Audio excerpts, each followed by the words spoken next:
I said, come through the gate. Oh, no, I don't have my messenger on this phone. It's on a different phone. Oh, shit, my bad. What's going on? How you doing? You doing alright? How'd you get here, bro? Huh? My bike? I don't know. Where's your bike at? You want to bring it in the back? I just locked it to that thing. Oh,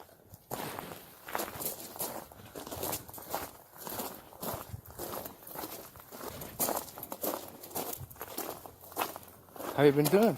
alright. Been working, really? Where you working at? I work at a steel, not a factory, but like steel products. Hell yeah.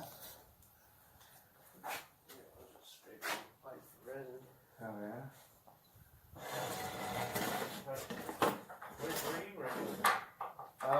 Right now, I actually just had to go pick up my last of my money here. This last job, I'm trying to cook or manage a restaurant or do something like that. Yeah.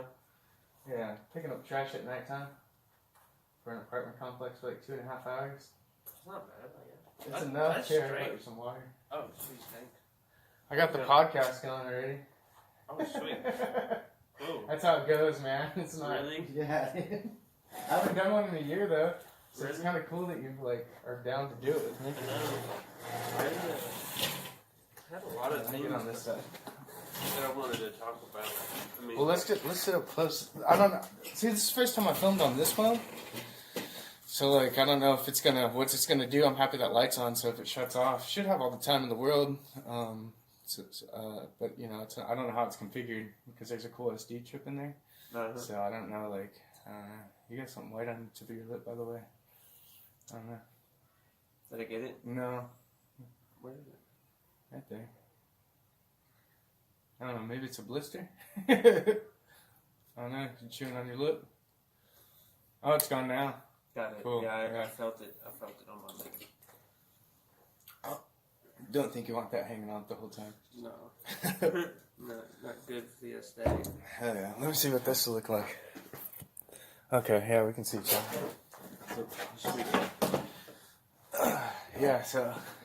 We'll just let it fly.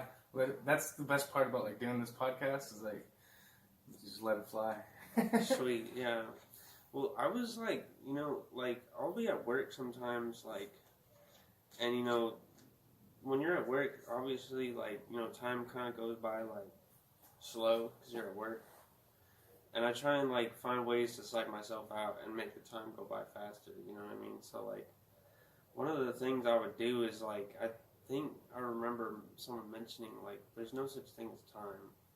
And I've heard that said a lot, but I really don't know what that means, when someone says that, because it's I need instructions on how it's, to be understood, you know what I mean? I need to walk through a walkthrough. Anyways, I was thinking about it, and I was trying to explain it to myself, and I was like, well, I'm always right here. I'm always in my body. You know what I mean? I occupy a space. I occupy a location. And where I am is right here. I'm right here all the time. And when you think about that, in terms of time, what time, when are you, or something like that? When are you, or I forgot the question that I was asking myself. It was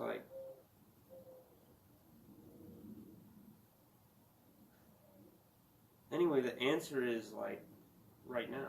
What time is it right now? It's always right now. Yeah, dude. It's No, you're on the same page I am. Yeah. That's what I was about to say for the answer. Right now. That's the answer I've come up with. Yeah. I think that's pretty yeah. I mean, that's the name of the podcast too, GNOWCAST, Really? Oh yeah, dude. And this is the only time that exists, so I mean, this is why I think it's an important, I think it's a fun project to be a part about, you know what I mean? Oh yeah. So yeah, man, I think you're a lot like I said, I need a walkthrough or whatever. Right, right yeah, where like an explanation. I don't know what else to tell you. I mean, I'm right there with you in the now, so.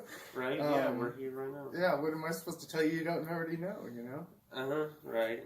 I mean, like, it's, I don't know, like, I feel like there's a lot of things that you can learn about yourself just by, like, exploring your imagination, you know, like, when you're just, like, because when you're most bored, it's like, that's when your imagination is probably, like, the most active. At least that's the case for me, because, like, you know, at work, usually, like, I think the reason why I do so well in jobs is because I can find a way to have fun while I'm doing something else. You know what I mean? Like I'll be working, but I'll also be like thinking about, you know, something that somebody said or a famous quote that like I've read in the past, and I try and understand it, or you know, it may be a brief, vague phrase, but it has a lot of meaning to me, and I try and understand why it means a lot to me, you know what I mean? Mm-hmm. Because you gotta put your feelings into words sometimes, and I think when you do that, like, oftentimes, like, you know, authors might write their best work when they put their, like, a lot of their, like, an emotion or a feeling towards something into that book, and you can feel it when you read it. You know what I mean? You can, and that's what makes, like, you know, any art. Like, I feel like any type of art that I listen to, typically the artist is someone who's like very into what they do. They're very passionate about what they do, and like, for example,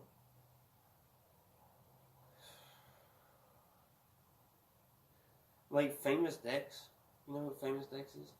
I've heard the name. I'm not familiar with the word. He's a rapper, but he's the energy that he brings to the music too. Like it's more about like the energy that someone brings to like their art that makes the art appealing, as opposed to something that's just like made to be the best as possible, you know, without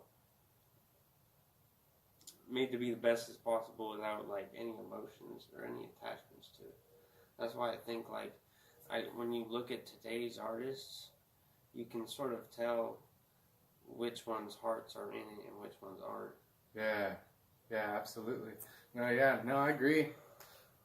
Same thing. I've sent you the AK guy, right? Yeah. Recently, I think that guy's pretty genuine.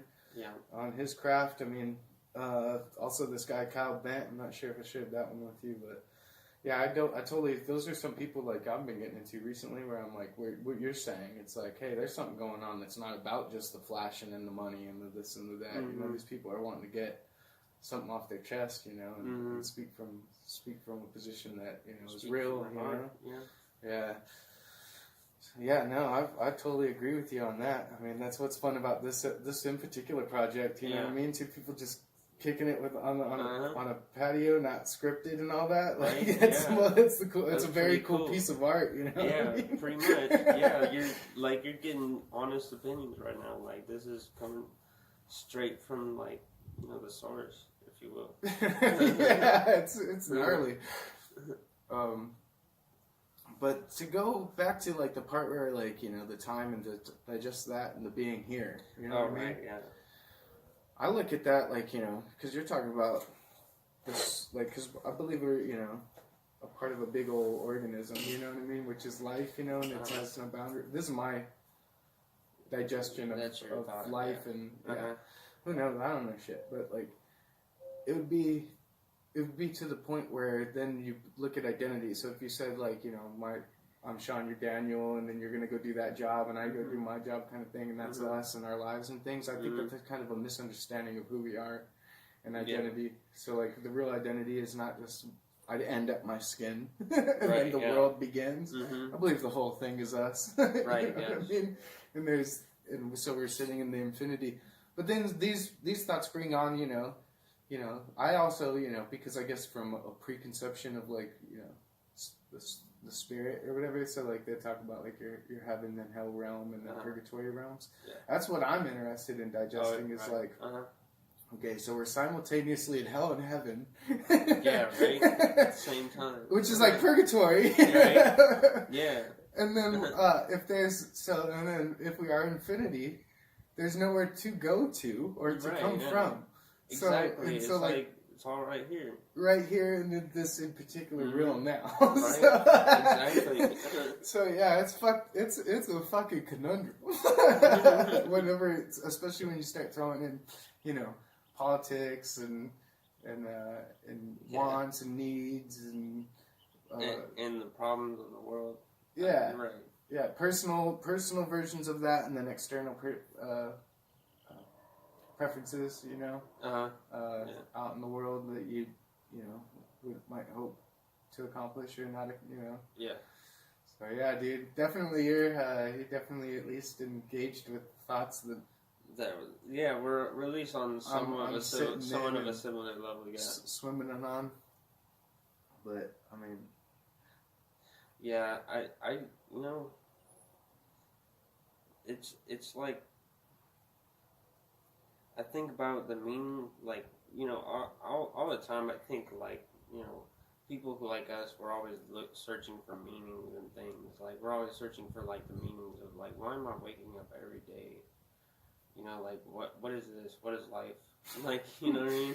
Well, yeah, if you think one day, like, none of this is for certain because the now is the only position that exists, like we've already established, but, looking at the other parts of life where you've seen people live and die and go into caskets and underground and shit, that's probably where we're going, right? Like, as far as this in particular meat body. Right, yeah. And honestly, I would rather it be that way. I would not want to live forever.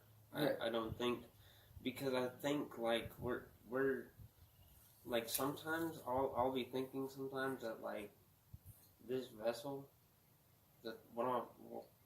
my body, like, it can't explain certain things. Like, I can't explain certain things. I'm sure if I had, like, something that was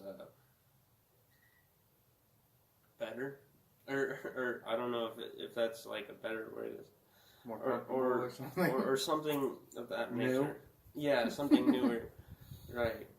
Like, and because sometimes I feel like this, I can't explain certain things, and there's certain things that I really want to, and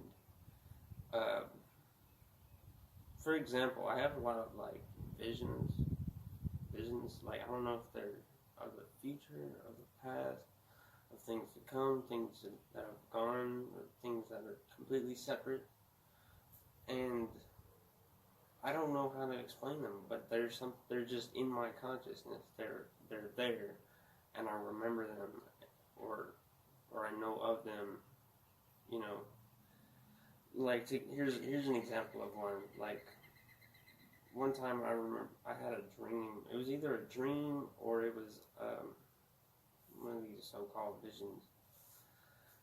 But I remember I was in some higher realm above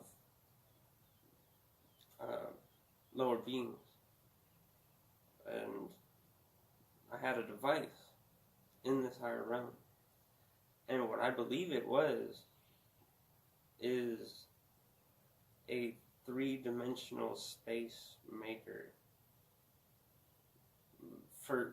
And what I mean by that is three-dimensional space is like, it's a series of, like, if we were to imagine our space as a box, like, it would be a 3-dimensional, there's a bunch of still lifes of 3-dimensional, almost like a painting, like a 2-dimensional painting, but instead it's 3D. It would be like a wax museum, you know what I mean? Like, wax people in a wax museum, and like just tables or whatever, and that's what our 3-dimensional reality is. It is a long series of those right next to one another. And what that machine was is a three-dimensional space maker. So it would be something that you could simulate like our three-dimensional reality. And I at the time in this vision or memory, I wanted to bring this machine down to the lower beings, down to these lower beings, because I felt that they could use them. They could use it to their benefit. It's pretty gnarly. Yeah, right. And when I'm starting to think that, but at the time I couldn't do it. I couldn't bring this machine down. But what I think has happened, is I actually did bring it down, or I had brought it down, and it's come in the form of like tablets, like phones, and like television. Because the reason why I say that is because, you know, in this, you know, three-dimensional space maker, you would make square spaces. And if you look at like any sort of tablet or phone or television, it's a rectangle. Yeah. It's like it's commonly like a square. And now I don't think that that's a perfection of that device. Like, that's not the device completely, but in a sense, people mimic what they see on the television. I'm sure it's, you probably know that, like, you know, or thought about the idea that television is hypnotism. Oh, absolutely, 100%. That it's hypnotism. Oh, yeah. And that it can trigger certain things in you when subconsciously, without you knowing. Yeah.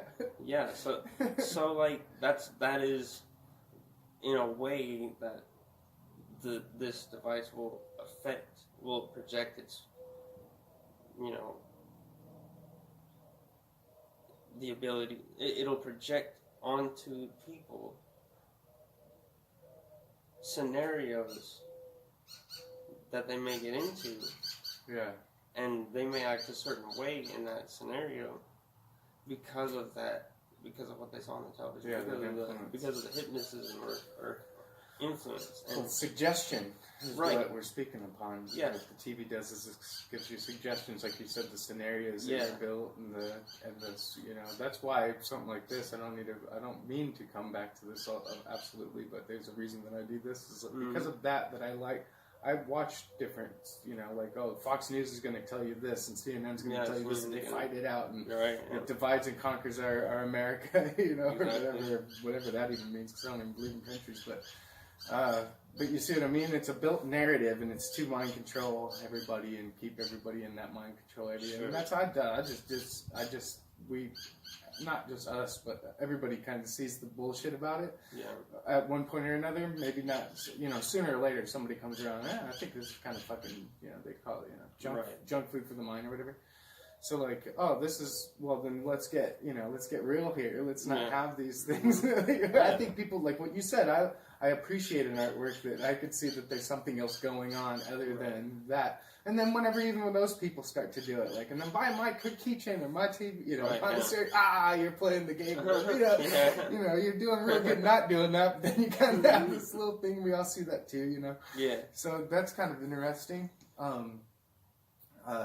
It is fun. It's fun to see that. I attempt not to have that as much as well with this individual project. But yeah, dude, to the point of dimensions, though, right? So, like, I don't know how many dimensions there are. You're like the 3 dimensions, right? But, like, you know, the little I've communicated with you, you know, I don't know how, like, what you've done or not done to go into other dimensions. There aren't this exact one, but there, all right, let me back it up. So, like, like the here and now, right, is the only place to exist. So it almost seems like a filter that you, for me, I would get salvia, right, and LSD. So like salvia in particularly like put me into another dimension. You know what I mean? Like, but it has to be here somewhere. Me too. You know? Me too. Oh, you've done it. All right. Yeah, I've done salvia. So you've been to another dimension of some sort. Yes. Salvia is definitely, it'll put you somewhere. Yeah. Let's put it that way. Alright, well, so with that said, that's what makes me look at this land and this landscape in reality just like, well, maybe it's not exactly what I thought it was, you know what I mean? Yeah. Yeah, right. I'm not getting the full story with only this, with these 7 input, colors. and then, and senses and input and 7 colors, 5 experience. senses. There's other experiences happening, and I think there's something, for me, I think it's all simultaneously happening, and it's just like, if you have night vision goggles, you can see at night. Well, we just don't have that naturally. It seems like maybe somebody does, or something we did, or something like that. I know for me, I don't get to see those worlds without those drugs, you know what I mean? Like, your actual pupils get all the way dilated. I think that you'll physically see that something's changing with the physical body to get into those kind of realms and such. And so that's kind of interesting. And the box thing kind of sounds interesting because I heard of people, I haven't done DMT, but I've heard of like people getting into that. They see like these box worlds or something. So that kind of was interesting that you brought it up in that. Right, that, just in conceptualizing your thoughts. Yes. And trying to convey that to me. That was interesting that it was like said that way. And then and like when I also think about that, I also think about like the power structures of like humans, like we basically have a pyramidal, hierarchy. There's a pyramidal. It's a top down hierarchy. So it's like there's more decision, less people at the top and then at the bottom. But and I think about it, and like I walk in a straight line all the time. I walk in a straight line, so it's like I always walk in the same box, if you know what I mean. Mm-hmm. I'll always be in that same box. So if you were to take everyone's boxes and lay them out in a way that would make a pyramid, like that in the hierarchy that it is, it probably would in fact make a pyramid, because you would have all the squares of all the people making one pyramid and moving along, through space. Oh, I can see what you're saying. Like it would naturally build like that? Yeah. Well then, I mean, wouldn't that be like that? So is there a natural hierarchy out there, right? That's taking into account all the realms and all the possibilities and the impossibilities.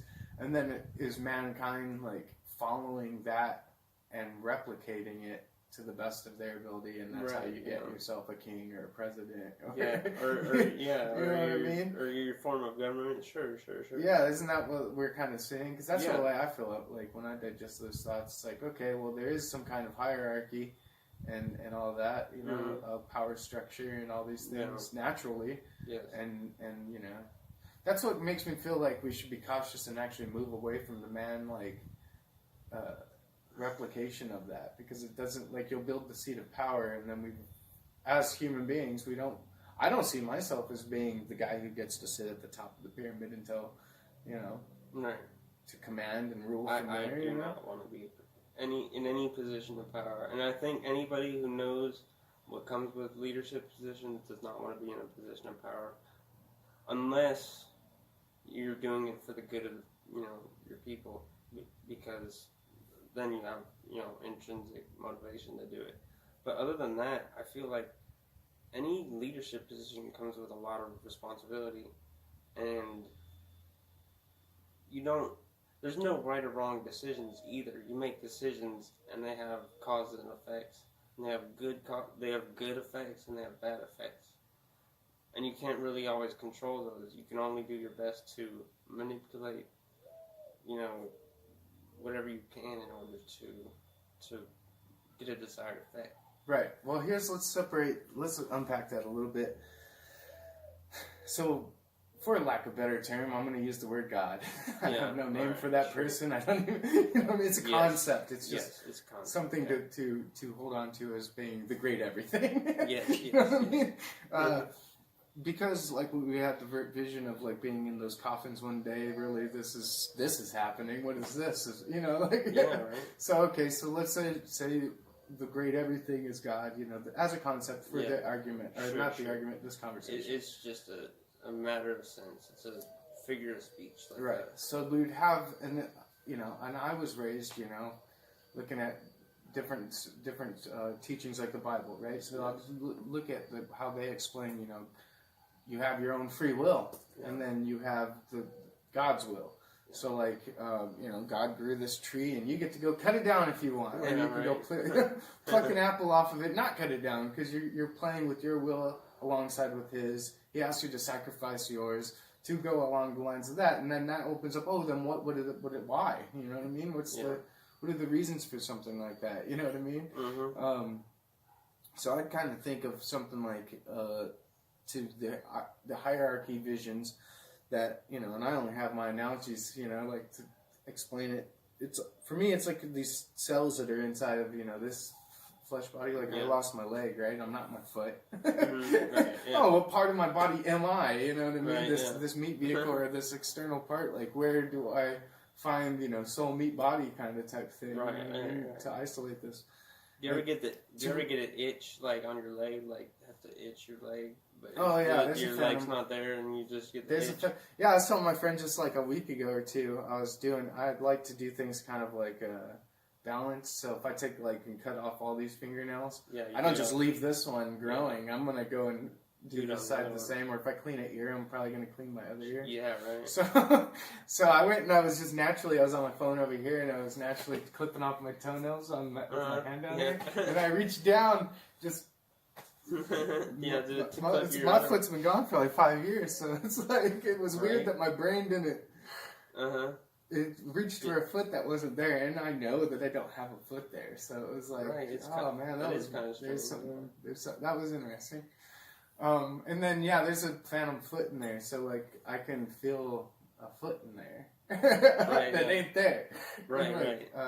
It's almost like because the way the nerves are, it's like there's a burning sensation on the bottom of the foot, like if I stepped on a cigarette or something like that, and it just kind of sits in between like that big toe and that little toe. It's like a fucking little burning sensation. That's where that pain, like kind of like mentally. It's like a that thought of pain, like it's an imaginary pain. Yeah, and but it's not like the whole foot, ankle, top of the foot is like in pain. It's just like the bottom of the foot feels like it has like a sunburn or something. And like in particularly in one area, which is like, that's why I use like the analogy of like stepping on a cigarette. Yeah. It's like, that's what it feels like. If you stepped on one, you're like, like for the next hour it's like pain, but you wouldn't think it's on the ball of my foot. You could actually pinpoint where you stepped on that little piece of fire. So that's always been an interesting thing. I actually got off topic with that, but that's fine. Oh well. Yeah, who gives a shit? I think that the best commentaries come out when they're not on purpose, you know what I mean? So I think just getting into the stream. Well, here, let me bring up that question, which I've been trying to digest, because you know how talk about schizophrenia? Yeah. It's hearing voices in your head. Well, who the fuck doesn't hear voices in their head? Yeah, it's like, right, yeah. I have fucking voices going off in my head, dude. I have full, but like what you said at work, conversation the whole time. Now, in meditation, you'd be like, all right, quiet down, everybody. That's quiet down. Yeah, they talk about focus on the breath, and this is the quiet the voices evidently, but the voices are always kind of trying to be what? Why? Then you'll be thinking. Then you'll become conscious of it, and you'll be like, oh yeah, and that one voice supposed to do it. Yeah, and that one voice is doing that too. Is in and out breath. And there's something. I don't know. I've never heard just complete silence. I don't believe that. I don't remember doing that. I feel like you channel something. I feel like you can channel information through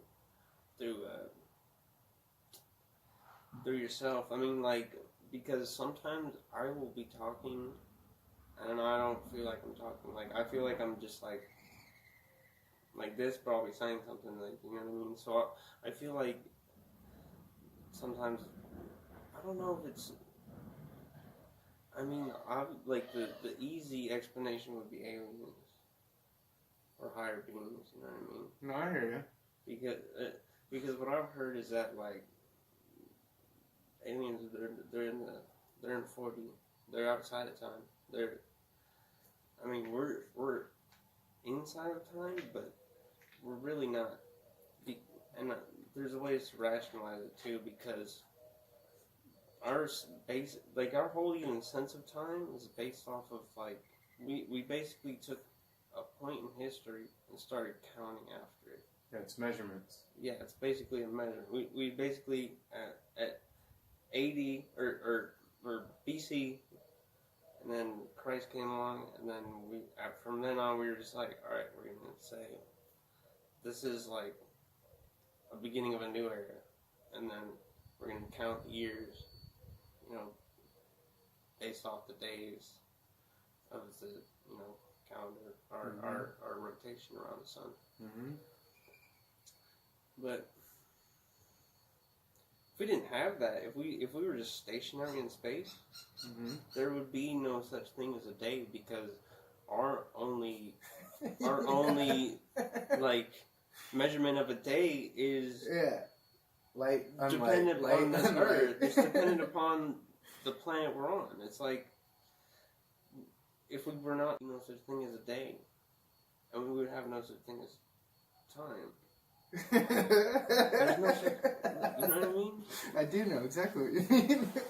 I mean, even just to the point where, you know, my cousin helped me with this thought. It's all one day. It's the thing. Everything's unified. So here's the thing. Like, with oneness that I've digested is like we like what you said. We split the infinity into segments, and then we call that, you know, and then the movements of said segments, like my hand goes from here to here. How long did that take? That's your time. You know, you know what I mean? There was a start, there was an end, and in between there was time, right? That's kind of the way we're trying to do that. But where you're going to, like, more of a maybe a precise reality of what's going on behind the scenes, then yeah, there is no fucking movement, time, everything. Yes. It's just there just is being and all that. So right. And there's so many things I wish I could just explain, but it requires so much backstory that it's like, all right, here we go again. Let's start this over again. Yeah. Because I don't know. I mean, I feel like, you know, every individual is unique, and, you know, I am blessed and cursed to have such splendid, you know, I don't know if they're called visions or memories of the past or past lives or whatever, but I do remember a long time ago, the world was a lot different place. Like, we've heard of places called Atlantis, but we've never been to Atlantis. There is no such thing as Atlantis. Mm-hmm. But yet, we have the idea of Atlantis. And I think that a long time ago, humans were in the fourth dimension. We were in the fourth dimension. And I want to say that I can remember it, but I'm going based off something that's, you know, it's a memory or it's a vision, or it's something in my consciousness that I have that I remember, but that's all it is. That's all it is. I can't bring it down to this reality. I can't show you what I'm talking about. You can only take my word for it, but. And I feel like everyone has those types of things, but on different levels. I'm sure you have to some degree memories or visions that aren't necessarily yours. They're not. It didn't happen in this lifetime, and I'm glad to have them because I think they help me understand this world better. Like, and honestly,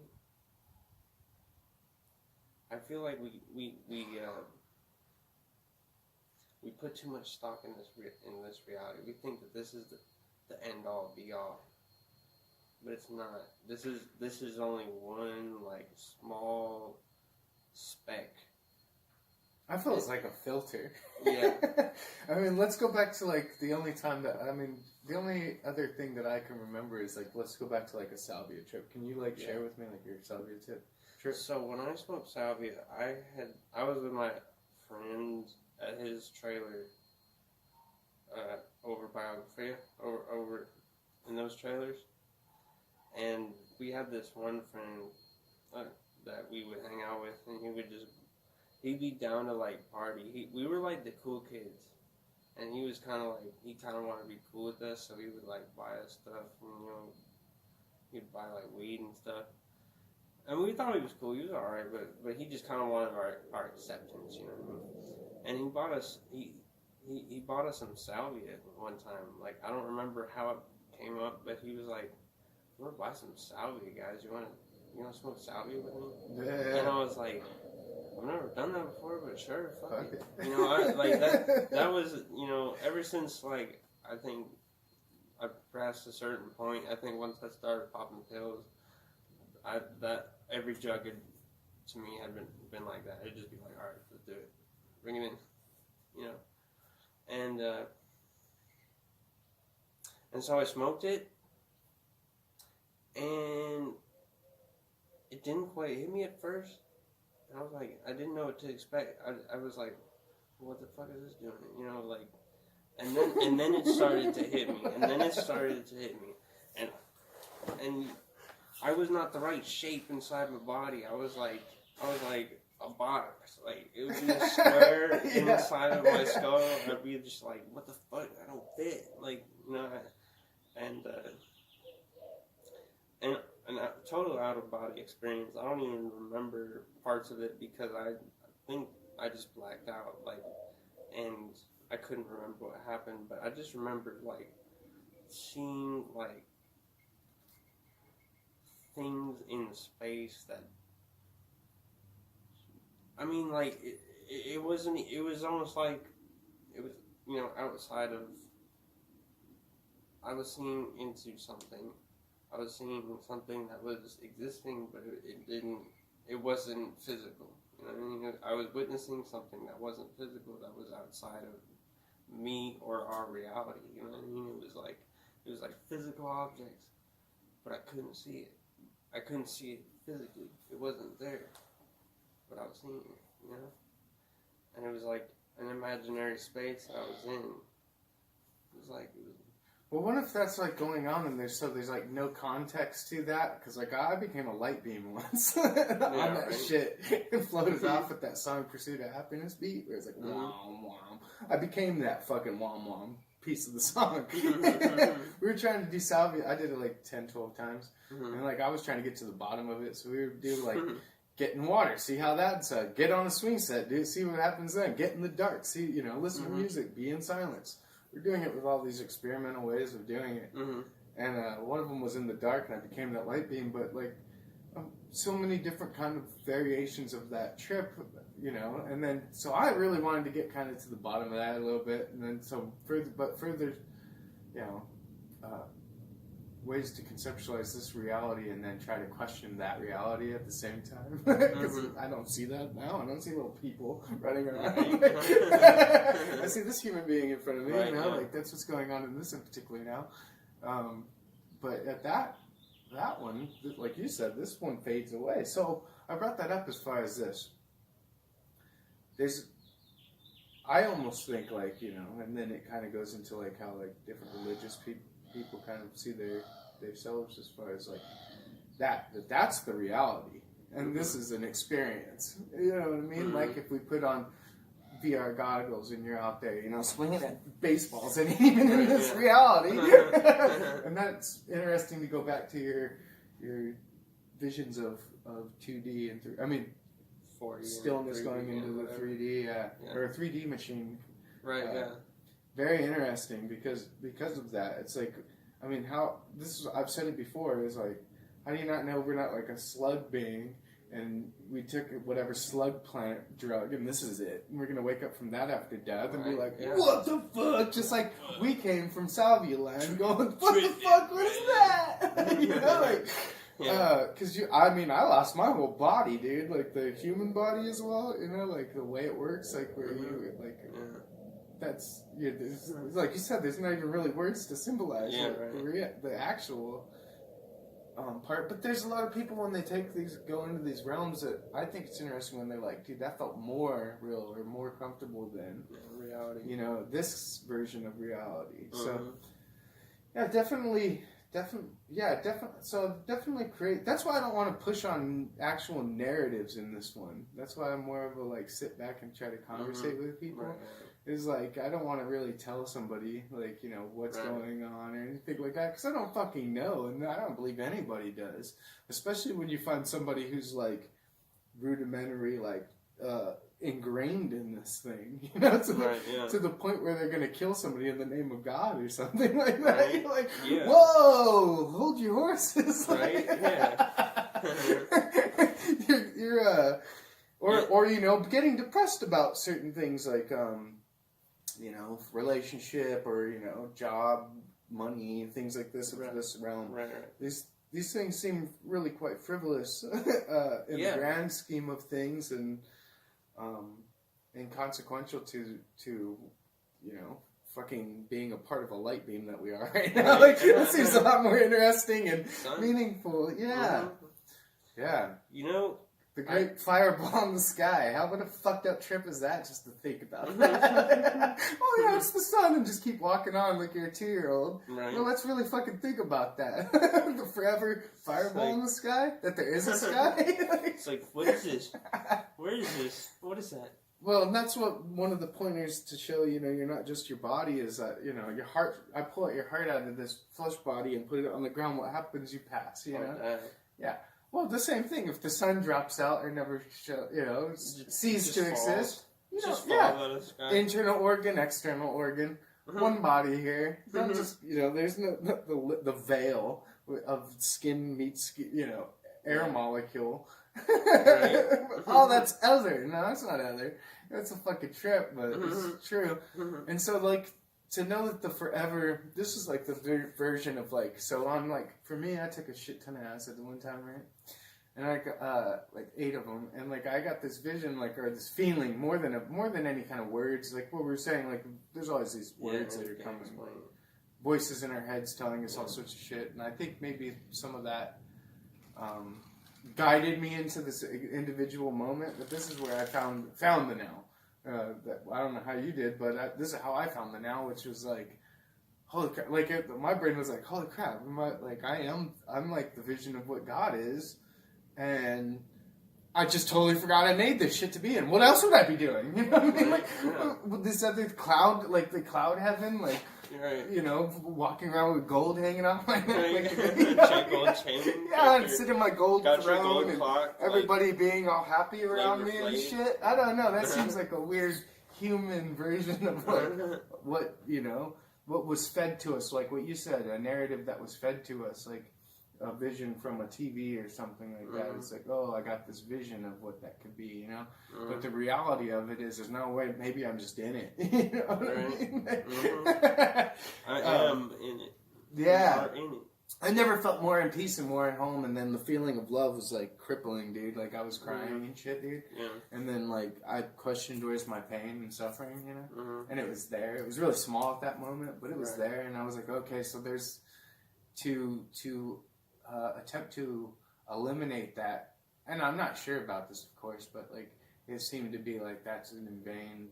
That's a part of. It's just as a part of it. Like pleasure and pain are like the same as, It's all one. It's like a coin. So like the way Yeah, like the death on the coin. It's like one. Yeah, heads has nothing to do with tails, and tails has nothing to do with heads. Right. But it's all one coin. You know, right. so it's like when you're heads, you're all looking at the tails like, oh, that's scary as fuck, you know, because I'm not going to be heads anymore when I'm tails. You know what I mean? You get and it's a stupid man-made mind fuck. You know what I mean? Like, the reality is that you're one with all things and always am and all this thing. So there is an uncomfortability, I think, with digesting that if it's so, because, like you said, I don't know if I want to be alive all this time, but maybe that's why we've chosen to live a birth-death type version of this world, because you're right, we don't want to just only have this one experience in one realm, which I'm happy to have found, like a Salvia world or something like that, or a DMT world that's seemingly similar when I go looking into the people who went to those worlds or whatever. It's like, oh, okay, so there's an infinite, you know, dance or something, like, all right, now I'm going to be this, and now I'm going to be that, and now, you know what I mean? Like, that's why we're not in Salvia land right now. It's like, what if we are always, that's the true base reality, we would want to be in this one. You know, that's why I was saying, I don't know, maybe we're Salvia creatures. Right. And this is the way we trip, or this is our VR goggles, or, you know what I mean? Right. Or whatever, you know? Right. I saw a comic, actually, that just reminded me of that, and it said, like, I made a game where all the players in it think they're sentient, and they can't figure out the true nature of their reality. And it's like a computer simulation. It's like, and it was a comic about it, and I was like, well, what if that's what I'm in right now? What if I'm in a computer simulation and I'm sentient, and I know, and my, you know, and I have free will, and I can do what I, you know, but it's just a simulation, and there's a designated course and whatever. You know, but honestly, getting too caught up in those kinds of things, I think isn't good, almost, because you almost lose grip on what's really in front of you. You know what I mean? Like, you start to become a part of that of the world of infinite fantasies, and you don't really see, like, you know, you take care of the things for your family. Do you do? And it's like, you know, your you know, not everyone's gonna be a philosopher. You know, not everyone's gonna be someone who knows a lot of information, and that's a good thing, because it's like, if everyone was the same, there'd be no diversity. There'd be nothing that we could learn from one another. Right? What our differences are what make us better, because, I mean, if you look at just any basic biology, genetic diversity is something you want, because you don't want the same genes, you know, reproducing with the same genes. You want a broad gene pool that you can pull from, to, you know, obviously, because you don't want to, you know, mix the same traits. But I think that's the same way in a society. Is like, you know, there's people like us who will always want to find the meaning of life, and that's what makes us feel good. It's what we do. But other people may not see the world as such. And honestly, if they could see what we could see, would they even do the same thing? Would they even do what they're supposed to do? And that's why I think, like, varying levels of intelligence is good too. Like, people who aren't necessarily as smart can offer something different than someone who is very smart. You know what I mean? Because I think with a certain level of intelligence, there comes a certain level of hindrance. Like, you might think twice about something as opposed to just doing it. And where someone who has a very active R complex, you know, like, will be more inclined to that fight or flight instinct, and they will do something. You know what I mean? Like, I remember this one example of how a sociopath, it was a sociopath or a psychopath, I'm not sure the difference, but it was how one of those persons can be beneficial. And it was, the example was, is you have a train track, and on one of the tracks, one person will die. And on the other track, 5 people will die. The train is on a train with no brakes is on its way to those 5 people. Yeah. You can change one person with the flick of a switch. You can change it. You can change the tracks to that one person. Yeah. And that's that lesser evil. You'll kill that one person, and save 5 people. Now, someone who thinks rationally may freeze up and be like, well, they're both gonna die, like, you know, and they won't do anything, and then those 5 people die. Right. But they saved one person, but right. You know, so it's like, yeah, what's to evil? do, what's not evil? To do. You know what I mean? I get it. That's that fight or flight instinct. You know what I mean? Yeah. So it's like, I don't know. Well, no, I do. You do, and that's well. I mean, you know as much as anybody else.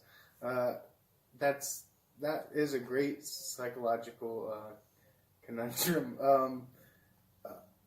Okay, so like, all right, so like in that moment where I've found that peace, there was no good or bad. I mean, there is good or bad. I mean, like boiling water to a baby's face, that's bad, right? But like in the grand scheme of things, like what you're talking about, from the realm you're talking about, you know, that's, well, we're all gonna, we're all fucking in pain and doing that. So it's like, you know, so yeah, it's a fucked up conundrum as far as like, yeah, dude, trying to extrapolate this and understand it is very difficult. So all right, so like let's go to that in particular example, like where you talk about like, you know, where do I implement, like here we're in this world where the bottle's here on the side of my chair, right? And with my mind I go, I want it over there, so I pick it up and I put it over there. Holy shit, we're in a world where it's over there. Oh no, I mean, we just changed the butterfly effect. Right!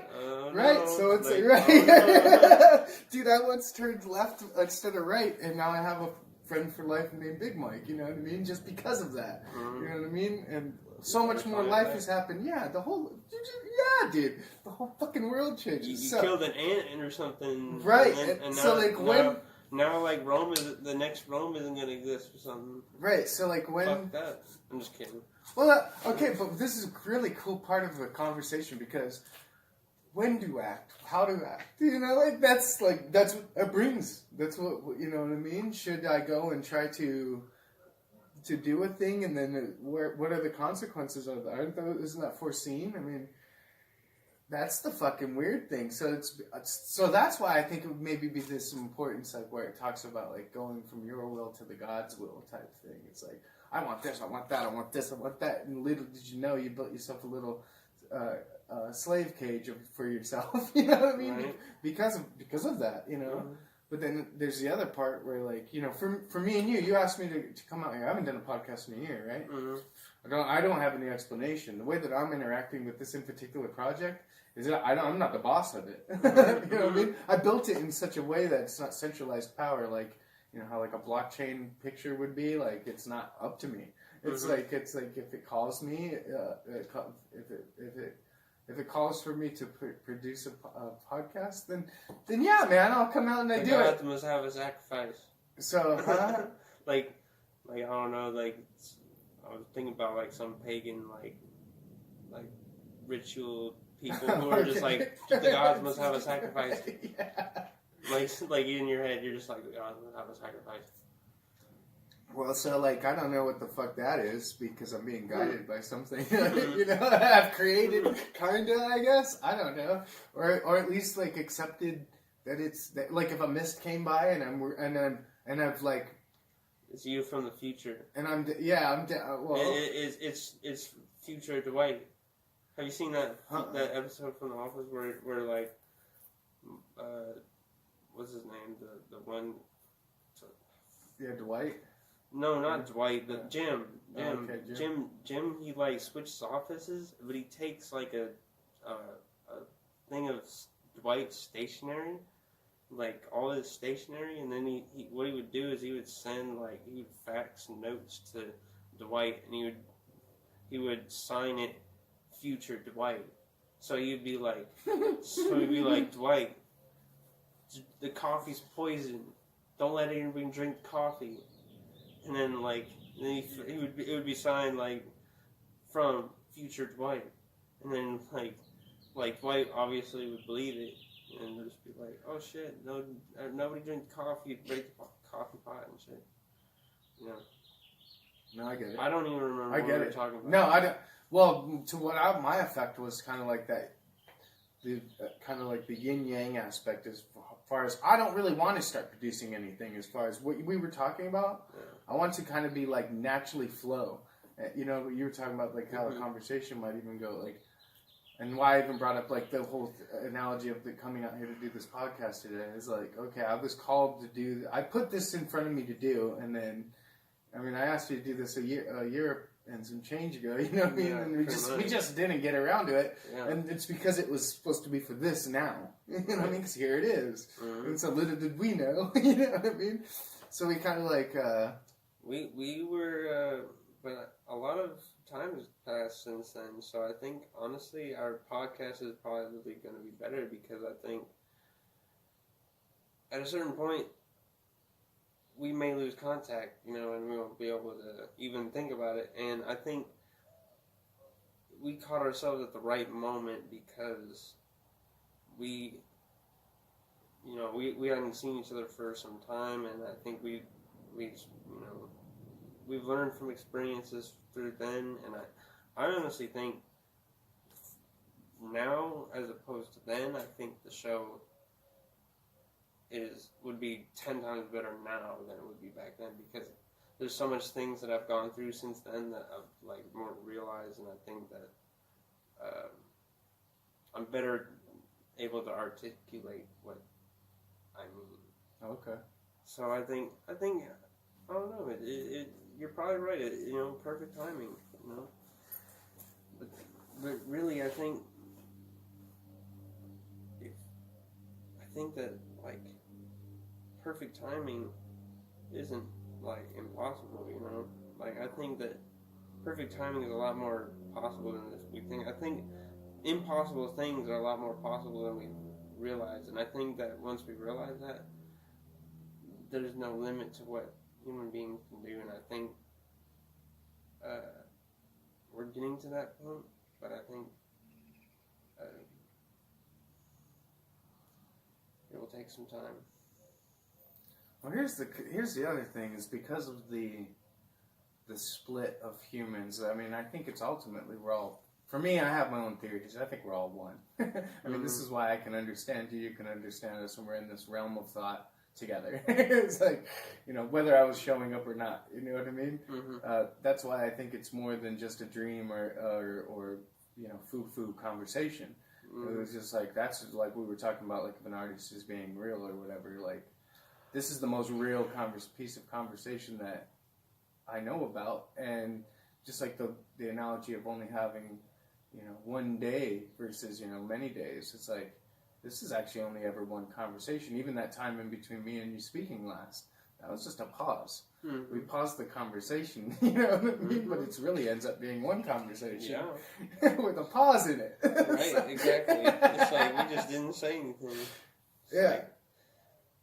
Yeah. So the whole thing to me is unified oneness. And so here's the fucking weird thing. It's one man might go, okay, and this is so it's the, the cabbage and the caterpillar lesson, which is if you're on Team Caterpillar, you're well, we need a bunch more cabbage to eat. And then if you're on Team Cabbage, you're you gotta get these fucking caterpillars the fuck out of here. But right. Us as humans who aren't on caterpillar or cabbage side, we can just look at it. Oh, look at the cabbage and the caterpillar, living amongst each other. He's eating them, and he's, it's just something to witness. And that's kind of, for me lately, I've been, for quite a while now, but I've been being in life that way. Sitting in it, letting it happen, and hopefully not, I mean, yeah, you're inputting, but, not really wanting to implement my, human influences on it, like what you said, like, oh, now I got to get a girl, and I got to feed the girl, and make a baby with it, and then protect the baby with a house. The whole, like, you know what I mean? What's naturally an element to this realization has kind of been for me a little bit off-putting, but I am interested in what to act on and what not to act on, like, you know what I mean? Because you're going to get resistance. If I just start, I want to bash all these windows out right now, and this actual now. It's going. Your whole demeanor is going to change. You're going, hey, we're not doing that here. So, and then we're mutually in control of the now. Oh my God, you know, like. So that's where you would say. For me, I think that psychopath, sociopath thing. That's why it seems to be dangerous or something. It's like one man might want to push this agenda. And then the other... let's kill the one person, or let's kill the 5 people, fuck it. Yeah. Yeah, and then the other one's just like, you know... Let's let the one person survive. What if that was like the president of the United States and those other 5 people were just some bullshit, like street bums? I don't know. Right, no, I don't know. Well, then we're misvaluing people. Totally misvaluing people. Just like this piece of... This is how I know not to believe in a president, is what you just said. Life. Yeah, and this is what it means to go to the homeless man and treat him as, he's high of value because he is. we're all equal. This is a very cool part of the conversation of that. This is the mind needs to remember that all is one.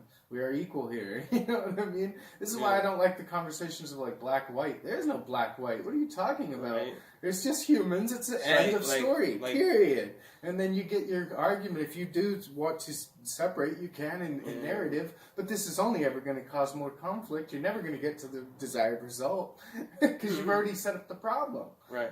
You know what I mean? Mm-hmm. How are you going to set up the problem and then get mad that you get the fucking whack-ass results from it? You know? Right, yeah. You've created division. Do not create division. Create unity. You know, not even create unity. Just accept unity, because that's what it is. You know what I mean? It's like, just don't be a dick, right? Like, I don't know. It is, yeah. The dicks and the non-dicks, yeah. Just don't be a dick. Well, it's that. It's to take the will of God, which is this. You know, you don't even have to. If I don't exist, this fucking concrete gets to and all that. You know, like, I mean, my meat body and my wants and all that, my wills. It doesn't need all that shit. It's doing its thing, right? So, like, I don't know. It's like, so to be doing that more than saying, oh, this is some putty land where I can do my thing. Yeah, you can, but really, is it the most healthy way of being this version of yourself? You know? Or is it more of a in vain thing, like running on a hamster wheel? Right. You know, you're not going nowhere. Oh, look how far I'm going. Look how fast I'm going. Mm-hmm. You're not going anywhere. You're not doing anything. At the end of the day, we all have to, like, live with ourselves. We all have to, like, go to sleep with ourselves, you know? So I think at the end of the day, if you're happy with what you're doing, why give a fuck what anybody thinks? Because you're the only one who's gonna, like, really care about it. Like, you're the one, like, 10 years from now, we may never see each other again. You know what I did, but, I mean, like, doesn't matter now, because, I mean, you're not here, so it's like, who are you to, like, you know, so I think, like, don't give a fuck what anybody thinks. Like, if someone's gonna, like, have an opinion of you, or think down on you for doing something, or saying something, I don't understand why you think twice about it, because, like, the only person who you have to please is in the mirror. Yeah, no, I get it, 100%. But that's what was bringing up the question about, like, you're going to get resistance to some things, though. Yeah. Like that, okay, if I'm not going to think about what you think about me breaking these windows, like, right, yeah. You know, get away from me, you know, let me break right? these windows. Fuck off. Right, well, there has to be some kind, I believe it's yes and no, man. You're right. Sure. It's a yes and no. Yes to do that, but remember the consequences to come. You know what I mean? Because I can too. Empathy. Have some empathy. I could, and then you could bash me over the head with one of these heavy objects once I start doing that. And so I must accept the bashing of my own head for breaking those windows, you know? Like, yeah, I have the free will, and you should do that. But also, the question you posed was to remember that the consequences thereafter. Yeah, right. You know, and so maybe the desired result, you know, isn't what, you know... I want happiness by that, but it didn't bring happiness. You know what I mean? Right, yeah. It brought my smashed head or whatever, you know, in this analogy. Yeah, that's you know what I mean? Fuck. Yeah, and so, like, I wanted fun smashing these windows, and now I'm fucking bleeding, you know? And it's like, that's not the desired result. And so, I don't know. I just think that's probably, just really well thought out of what you're doing, how you're doing it, and all of that whenever you... Time out. Oh, yeah, you're good. I need a second. Oh, there you go. Timeouts. We're in. You're good. You can smoke. I don't edit this thing. It's just. Oh yeah. No, I like the people to be here in the, with us. I feel like they are with us whenever it's like that. You know. That's why I started it from the gate. You know what I mean? Mm-hmm. I don't want them to think that It's, you want them to feel like they're hanging out with us. Yeah, and I'm not trying to push anything. That's the key, I think, because I think developing a personal bond with someone, even through a screen, you can do that. I feel like some people do it very well. I think Monty Python, I think you're doing it well as far as your Facebook, where it's first of all it's those weird characters. I forget what language is that. Amharic. So the Amharic characters, it calls more attention to you than Dave Smith and everybody else that's using this, and it's hey, what's going on here? And then you go click, and then you can see certain arts that you might have found somewhere else, and you're like, hey man, let's funk this up, let's get weird, you know? Yeah. Well, it shows more of your personality, and for me that's a draw. And I've made friends with your friends, by the way, because of that. Because you found other interesting people with that like-minded and appreciating their tweaks on how to play with this thing called a Facebook page. You know, what can we do here? You know, I want to play with it this way, or I like to play with it this way. And if you're watching somebody do something unique or saying something unique. Or at least on purposely breaking the rules of what's expected. This is I like this, for whatever reason, and you feel that person. I mean, there's a reason I'm sure that I'm linked here and having this conversation because of small things like that. You interest me. You've taken some kind of interest in my mind because of conducting yourself the way that you do. Yeah. So. I know. I was I don't remember why I hit you up to do the podcast. I was thinking I don't know, we haven't done that. We might as well do it, at least,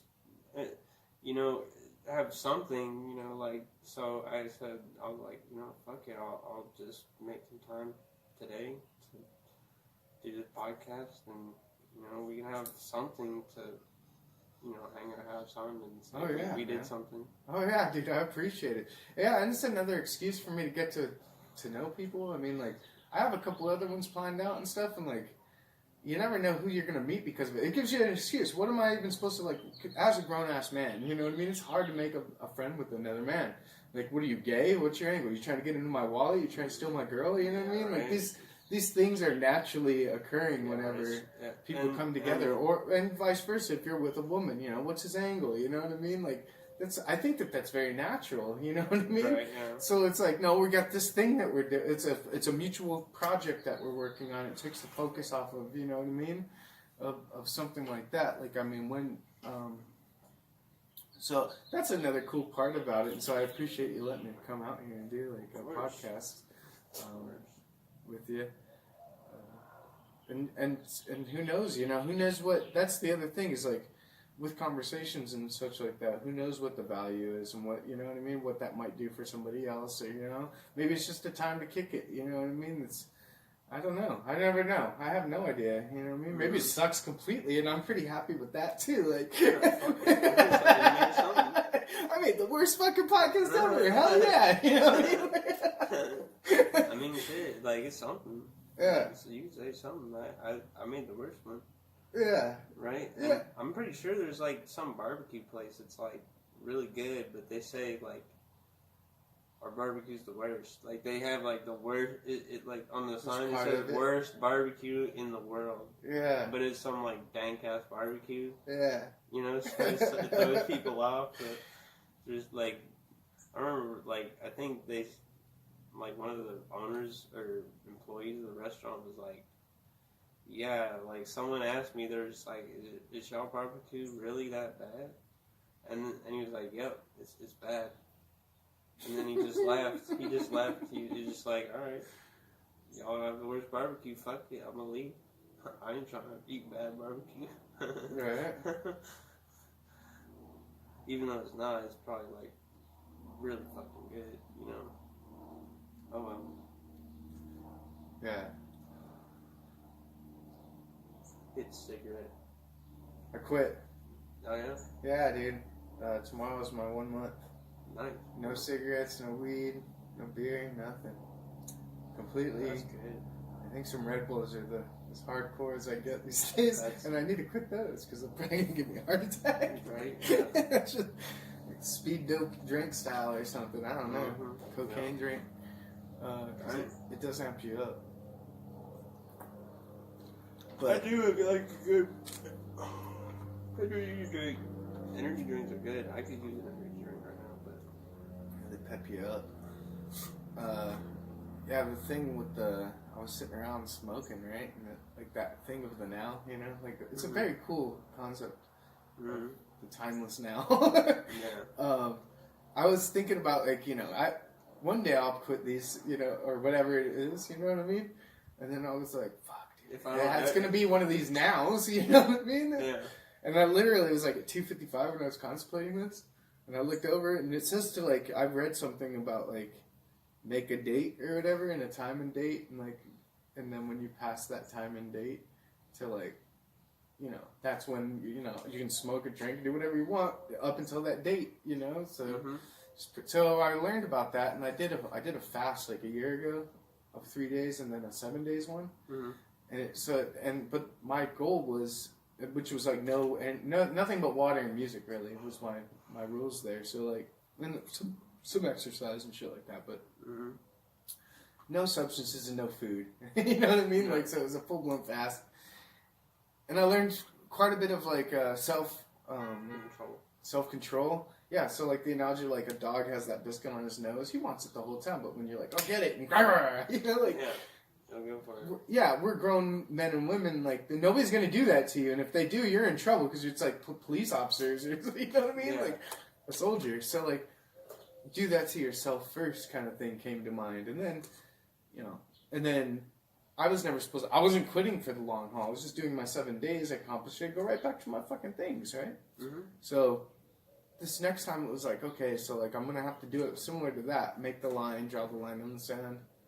And I did it literally at 2:55 for 3 o'clock.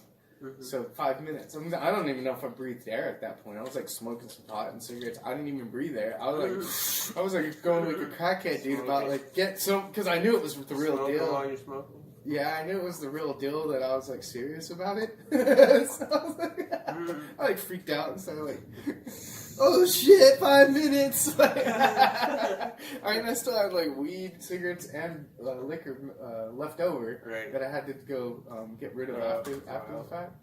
So it wasn't like I ran out and that was the motivating factor. It was that, oh shit, like, if I'm not you're gonna do it in a now anyway, what the fuck's the use of waiting for another now opportunity? You know what I mean? This is it. Yeah. So, yeah, you could die tomorrow. Yeah, man. It's like, yeah, you don't know. So like, so for me, I didn't want to put it out, and it said something about don't put it too far out because you'll probably lose the motivation and like that desire and like that, you know, that realization inside of you that you really do maybe prefer not to do that substance or so. Yeah. And it doesn't just mean those drugs and alcohol and that. It could just be anything. You know what I mean? Like any kind of conduct. Yeah. Any unhealthy. I think I'm going to stop collecting sports cars. You know what I mean? This is getting crazy. Or whatever the Jay Leno? Yeah, see? There you go. Or whatever. Yeah, dude. He's got like 1 billion cars like that he doesn't even drive. Yeah, or whatever it could be, you know. Yeah, whatever it could be that you think, you know, maybe I can switch this up or whatever, and then try to act from the position of the timeless now. You know what I mean? To actually get to those things.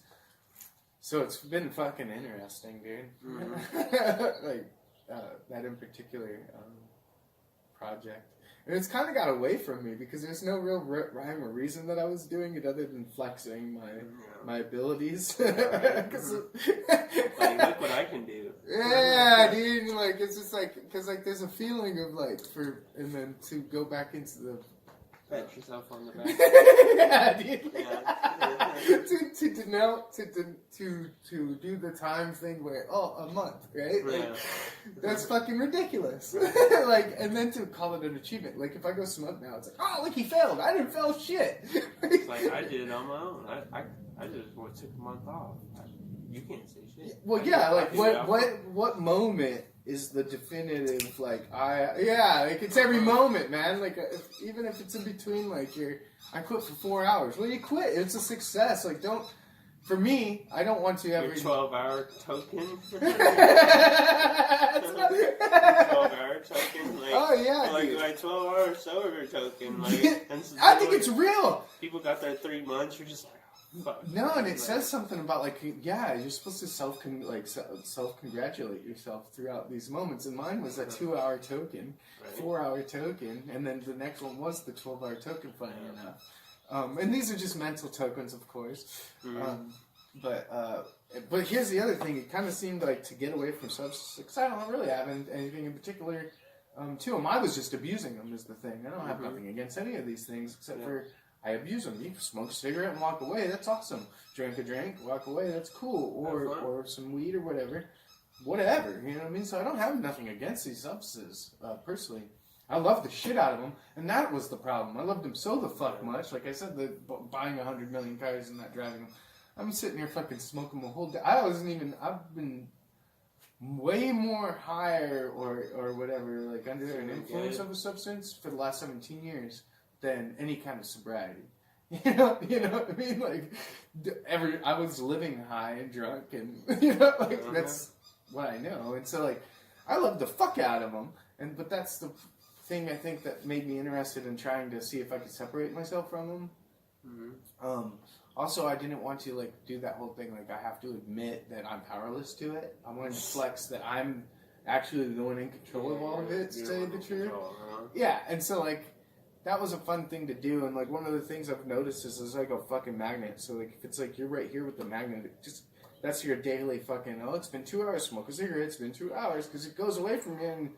Too far, it snaps right back, and then boom, boom, boom, boom. That's the habit of any habit. So then it just seemed to me like, you get to the 2, to the 4, to the 12, to the 12 days, to the boom, boom, boom. It loses its magnetism, bro. Mm-hmm. It's fucked up, but it's true. Like, I love the thought of smoking some pot with you right now or drinking or whatever. That sounds great. But, like, the actual, where people are like, dude, I need a cigarette. I'm fucking sweating this out. Yeah, right. It's painful. And like to the point. I mean, like there's points where I was crying. I mean, I had to get off like oxycodones before, and, like speed dope, cocaine, all these things. Opium. Yeah. So like I've been in positions where you're like, the whole for weeks, bro. Like, at least a week. Like the longest thing to have to quit was the opiates, and that took about 7-8 days, man. And yeah, your emotions get all fucked up and you, I was shitting on, like, maybe, like, a Hershey squirt at a time where you're almost numb, but you're still doing the shit thing, like, and, like, like, every 15 minutes, and, like, insomnia to, like, no end, and, like, all sorts of fucking shit, dude, cold sweats and all that. Yeah, dude, I went through, like, all sorts of different, like, experiences of intoxications and detoxifications, that I'm pretty, Dewey Cox. Living Dude Cox. Oh, what is that? I don't know. Oh, Dude Cox? You never seen him walk hard? Dude Cox? I know what you're talking about because the character from. He got addicted to like every single drug there is. Oh, okay. Yeah, so he got addicted to like LSD. He got addicted to fucking weed. He got addicted to cocaine, pills. Yeah. And that's what. Well, to flex on. The breaking away from it has been fun. Just as fun as getting into them almost. You know what I mean? There's some high points where you're like, oh, I feel fucking high on... This thing called high on life is a reality. Mm-hmm. You know what I mean? And then, like, going into, like, dreams have been fucking me up. Like, when you're talking about the dream world, I don't discount the dream world just as much as this one's like, oh, that's fake world and make-believe, and this is, real. This is real. Yeah, they're both either unreal or real as each other to me, you know. Yeah. But it's weird to go from, you know, because I was inebriating myself for 17 years. It's like you just kind of turn off or whatever at the end of the night, especially if you're doing drinking. You know, pot, you can just fade away. You know? You don't even know you fell asleep. But this fucking sobriety shit, now that it's new and I can, like, actually watch it, is fucking creepy, bro. Mm-hmm. And, like, those things where, like, you get caught in between both worlds or whatever, and, like, it almost seems like a spiritual realm that you go into, because you can hear shit, like, where they have, like, I don't know the name of it, there's a name of it, but, like, where they have, like, the vision of, like, a demon over you or something, mm-hmm. Like, that shit scares the piss out of me every time, even though I know it's happening, and I know not to have the fear, mm-hmm. It still does in the exact moment of it. It's like, it's like losing control going into a salvia world or something, like, and I, like, flutter my eyes and be in this world, like, fuck, dude, going into sleep is so good, like, so fucking annoying. Right? It's like, what's gonna happen this time? Yeah, well, that and actually seeing the realms mix, like, and bleed. So, like, you know, in, like, acid, whenever you, like, if I was looking at this floor, it's just floor, but, like, I could see, like, galaxies swimming around in it, or whatever, you know? Like, yeah, that sounds like something I'd see on acid. Yeah, these dots and stuff might be, like, blah, blah, blah, blah, blah, you know, doing their dance for you or whatever. Mm-hmm. And it's almost like when I'm in that, in between the sleep world, even in the dark or whatever here, that's mixed with those little light fragments or whatever. I don't know, it all starts to get soupy like that, you know? I don't know if you're like, maybe people know about this and they're familiar, but that's new to me, you know? Like, it's very uncomfortable. Mm-hmm. I'm not so happy about it, but I don't know. It's one of the, you know, cons of the pros and cons of sobriety, I guess. Mm-hmm. It's really kind of fucking me over. It's uncomfortable. Yeah. Sobriety is something that's, I don't know. I like sobriety, but at the same time, I like my drugs. Mm-hmm. So, happy balance between the two is good. So, I mean, right now I'm trying to cut down on my drug use too. I'm gonna phase out cigarettes soon enough. I've already phased out hard drugs. I don't do hard drugs no more. I just do weed and that's it. Yeah. Yeah, I'm for me, I don't want to put a narrative on it, so, like, I don't just say never again or something like that. For me, I know that I abuse, so yeah. I just want to be able to fucking, like, if there was, like, some naturally, like, hey, I see this, I'm at a concert, naturally, you know, here's a bag of mushrooms. I'm probably gobbling the mushrooms. Yeah. You know what I mean? When in Rome kind of thing. Like, but, like, I'm not going to be sitting there just because it's out there. Go search it out. And then, like, I'm already kind of, not past that, of course, but, like, it's just not, it's not something that I think I'm absolutely in need of. You know what I mean? It's right. It's not a need, it's a want. Yeah, and I like that. I like that aspect of, like, the self-control. You know, to self-discipline myself where nobody else ever has to do that to me or whatever. You know what I mean? Or, you know, or I fucking don't know when to mix those worlds and you find yourself drunk driving and fuck your whole life up and fuck other people's lives up and shit like that. So it's like, do everything very responsibly and all that. And I've never been that way. So, like, it's kind of fun to, like, finally get into a realm where I'm, like, taking it so serious that I'm not even fucking doing any of them. It's like, okay, that's new. You know, it's, you think we could cut this? Oh yeah, absolutely, 100%. I'm getting woozy. I'm tired. I'm sure you see me yawning, so. Oh yeah. Cool. Oh yeah, thanks, man. Of course, man.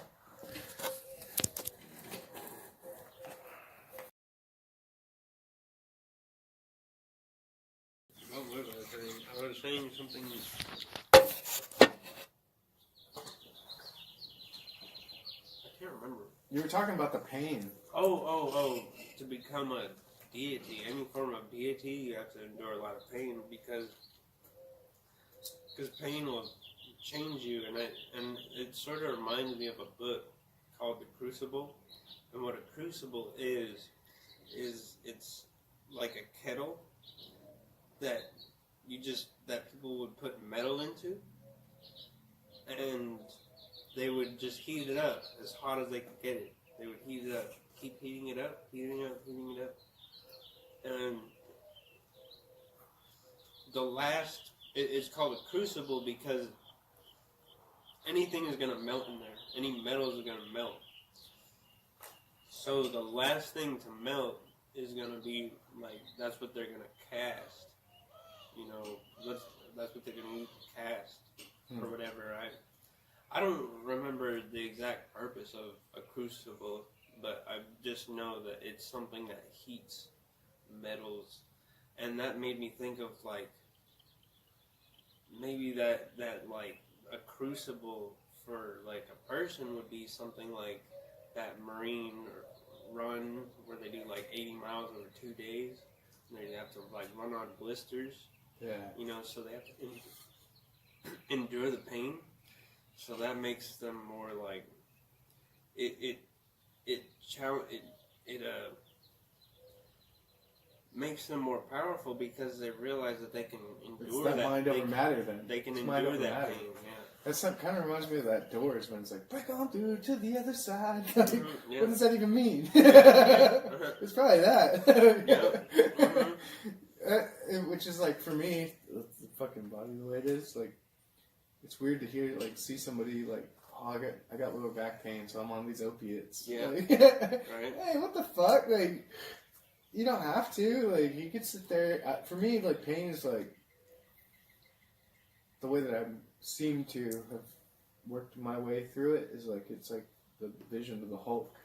It's like the more that, you know, there's pressure on it, it's like the bigger the warrior becomes. Yeah. Mm-hmm. That counterbalances the pain. Yeah.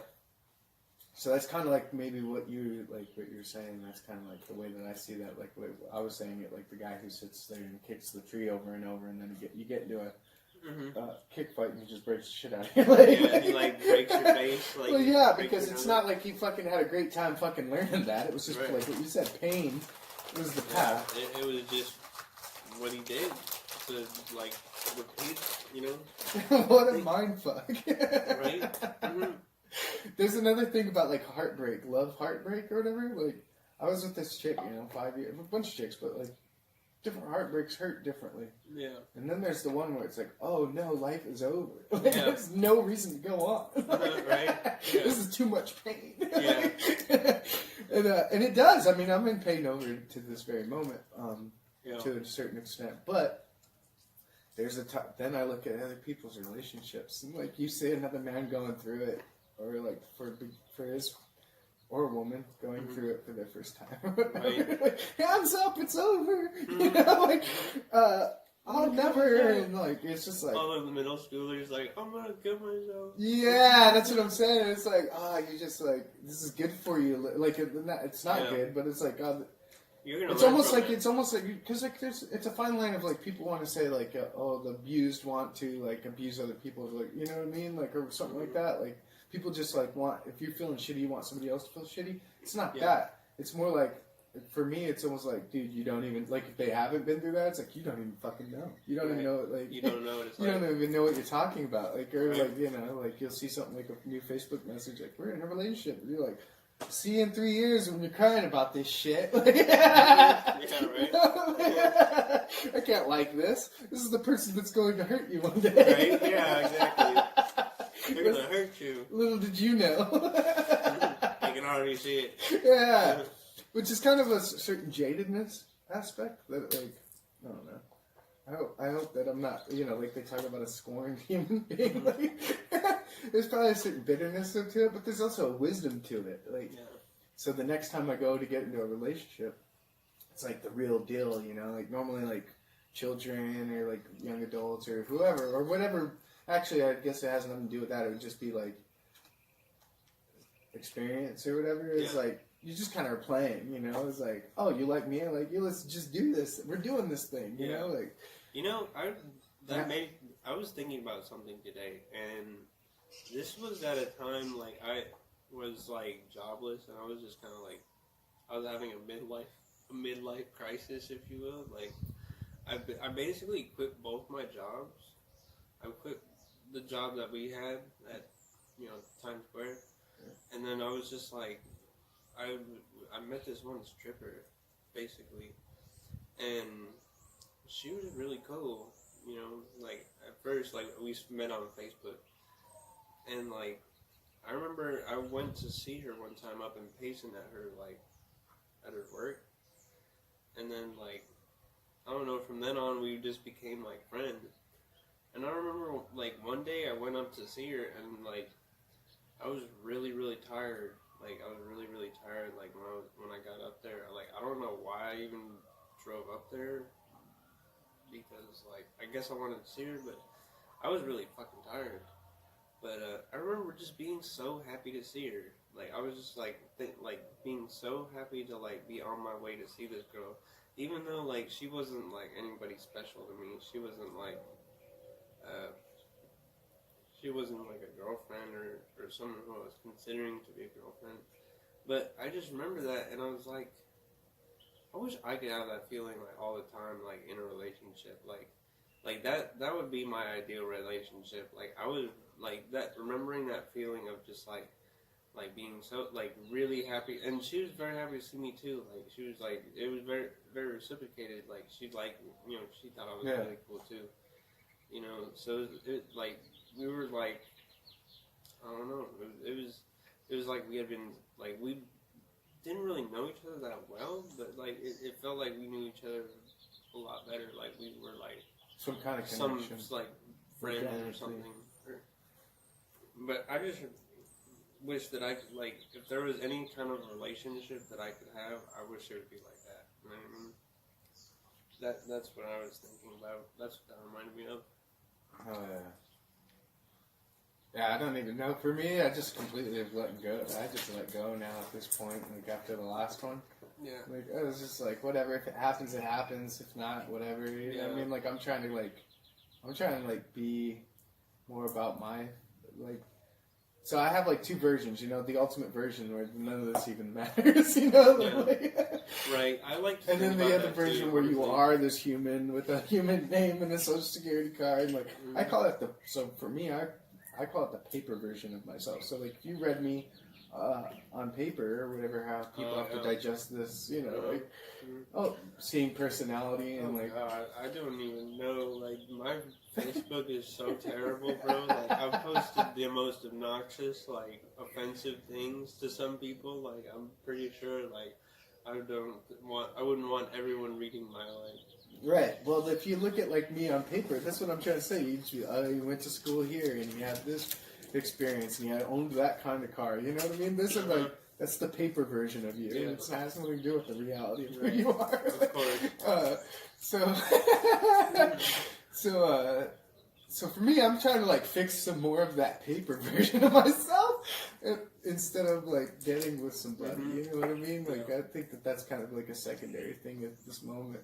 I mean, I've even like dated other chicks and stuff in between the last chick, and it just doesn't go anywhere. And like, I really just feel sad about missing that individual. Like, you're not her. You're just like, you're like an imposter. You know what I mean?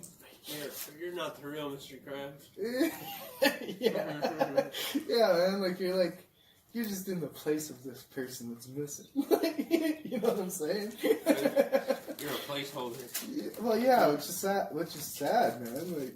Yeah, low key. I mean, like you always want to like treat people like because everybody's a different individual. Like, and I struggle with that sometimes because like sometimes I'll just like totally blow somebody off.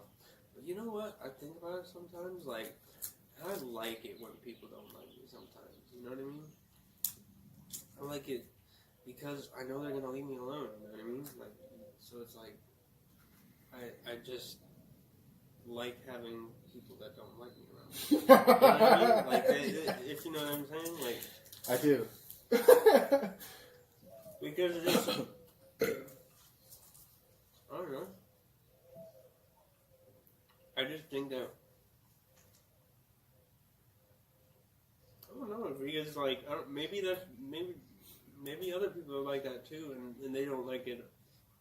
So maybe I'm doing them a favor by not liking them. I don't know. Well, creating bond. So Yeah. you don't like them. Creating bond. Yeah.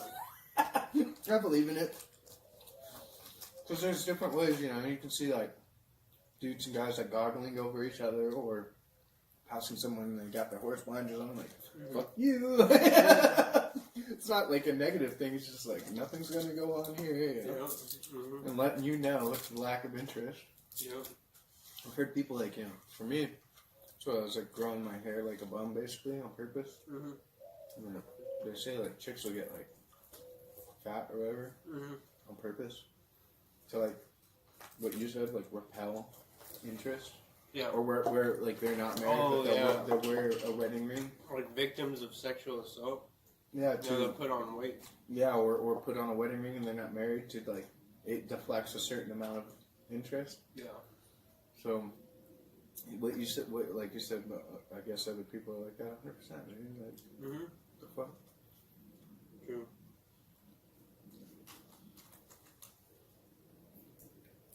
Want one of these? Yeah. There's a banana. No, it's a lemon.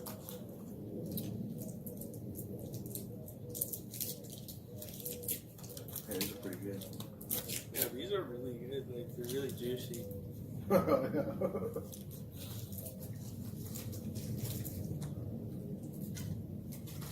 don't know. I was telling my friend too. Pretty much like a sucker for love too, because of the way like you're talking about, I was deflecting in a certain way, dude, and that's like, you know, not wiggling over people and chasing any chick or anything like that, pursuing anything. So I mean, so if anything genuinely starts to happen, I feel like I'm gonna be a sucker to it. Like, Right?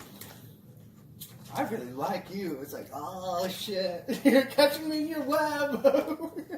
You bitch. You know, honestly, I feel like all women are like in some form of a witch.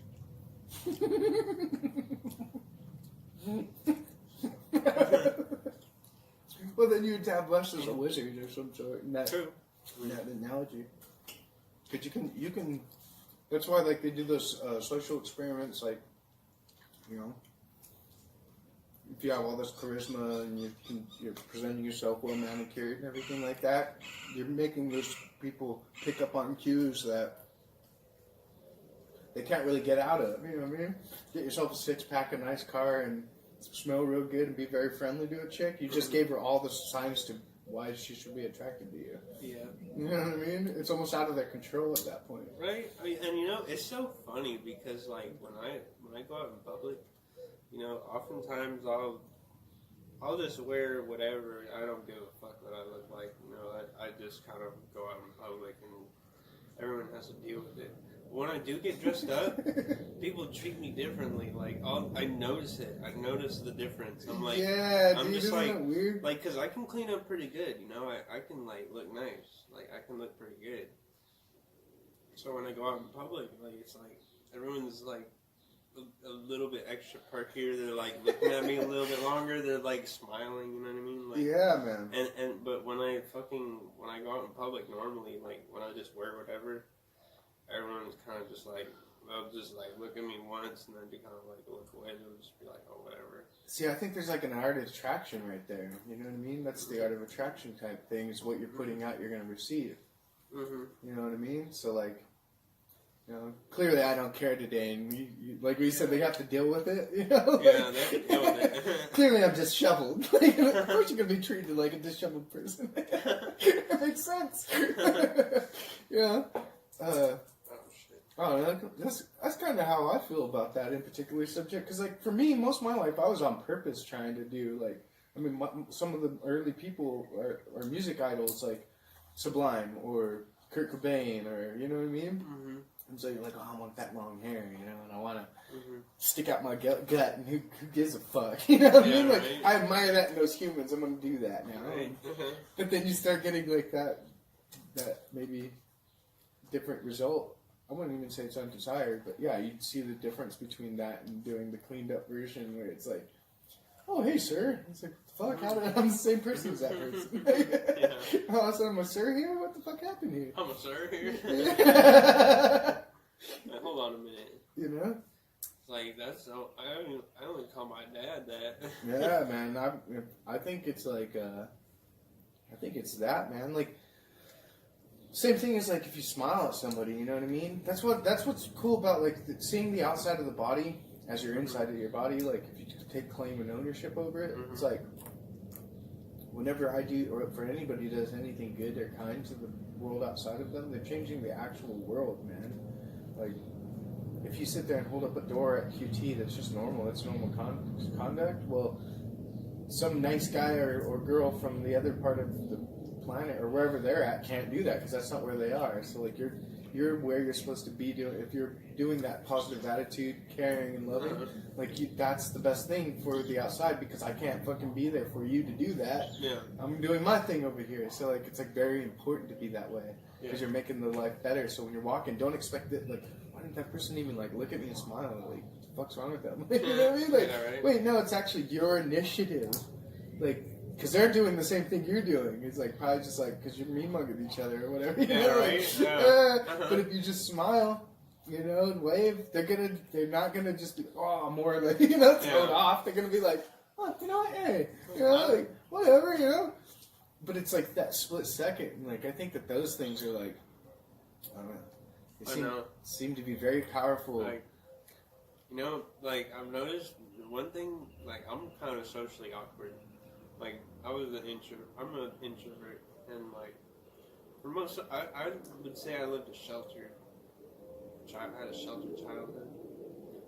So I think I had to develop I had to consciously notice things, and then, like, learn it, you know what I mean? Like, socially.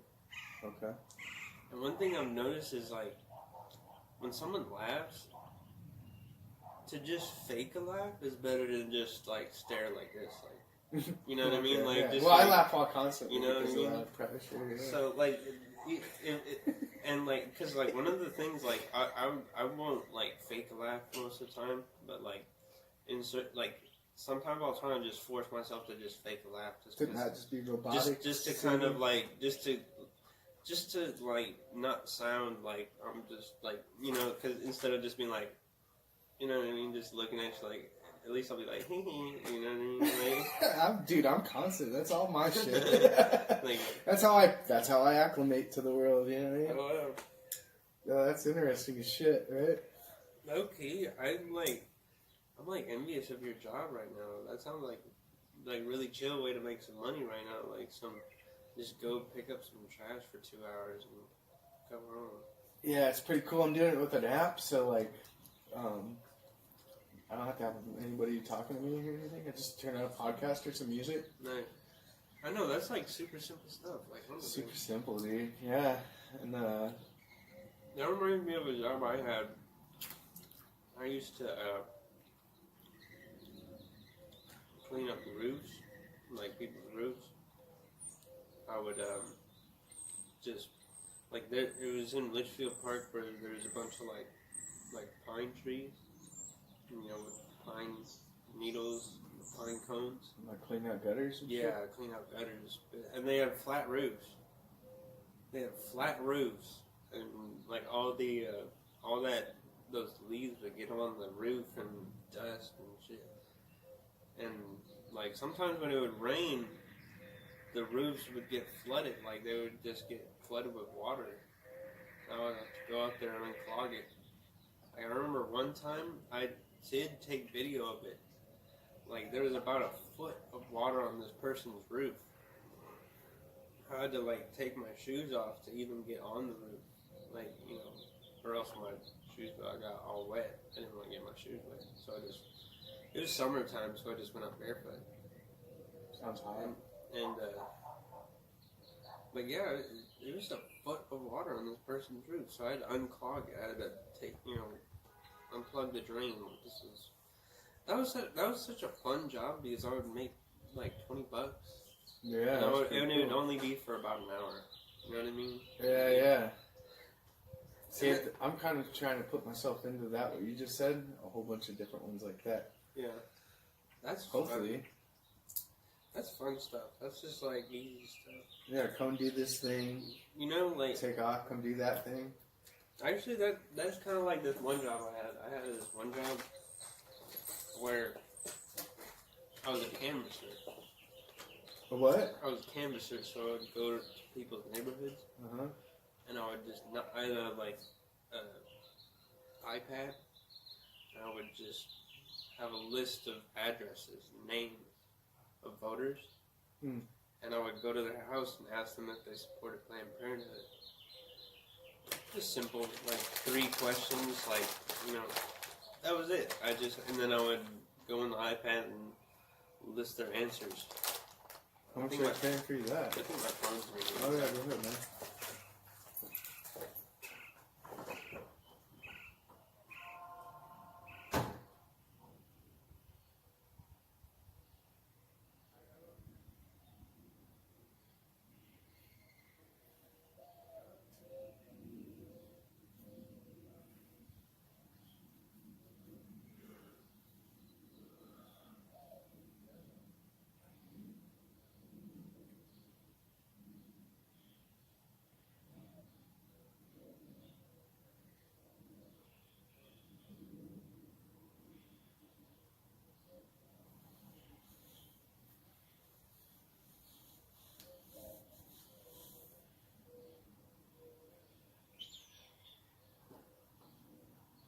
What?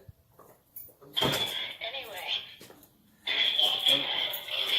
so they said that there's an attorney, or this if you were in jail, and What? then the attorney was going to call me, and I was going to have to pay your. That's ridiculous, Grandma. I made no such call. I know you didn't, but somebody's done this twice to me now. Really? But I phoned it and said, I said, well, they want to know your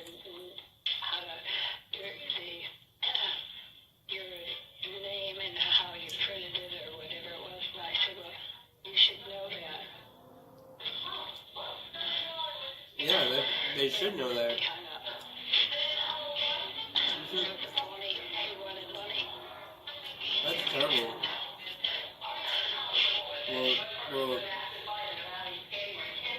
Well, did you call the police? Did you let them know or something? Did you do something? No. Nothing. Anyway, I'm glad you're home safe and sound and nothing's trouble. Yeah. Okay? Okay. And Grandma, I'll probably like come over sometime, maybe like Wednesday or something. Okay. I'd love to have you. All right, Grandma. I'll talk to you later. Okay, honey, I love you. I love you too. Bye. Bye-bye. Dude, there's a picture of like you and your grandpa in that mirror on Facebook. Oh, yeah. That's like that's fucking awesome, bro. Yeah, you like that picture? Don't you? Yeah, it's pretty sick. It's all like G as can be. Yeah, you just like... Was that on purpose or it just came out that way? Wait. Like, you mean my grandpa looked like he was all in character? I'm guessing it's your grandpa? Yeah, it was my grandpa. Okay. It was my grandpa. No, but it just came out like that. I just wanted to take a picture. I was just taking a picture real quick with my grandpa, like, and he was just getting ready. He just happened to be getting ready at that time. Oh, I just thought it, like, for some reason, like, I don't know, it just He looked fierce. He just looked like he was, like, in character.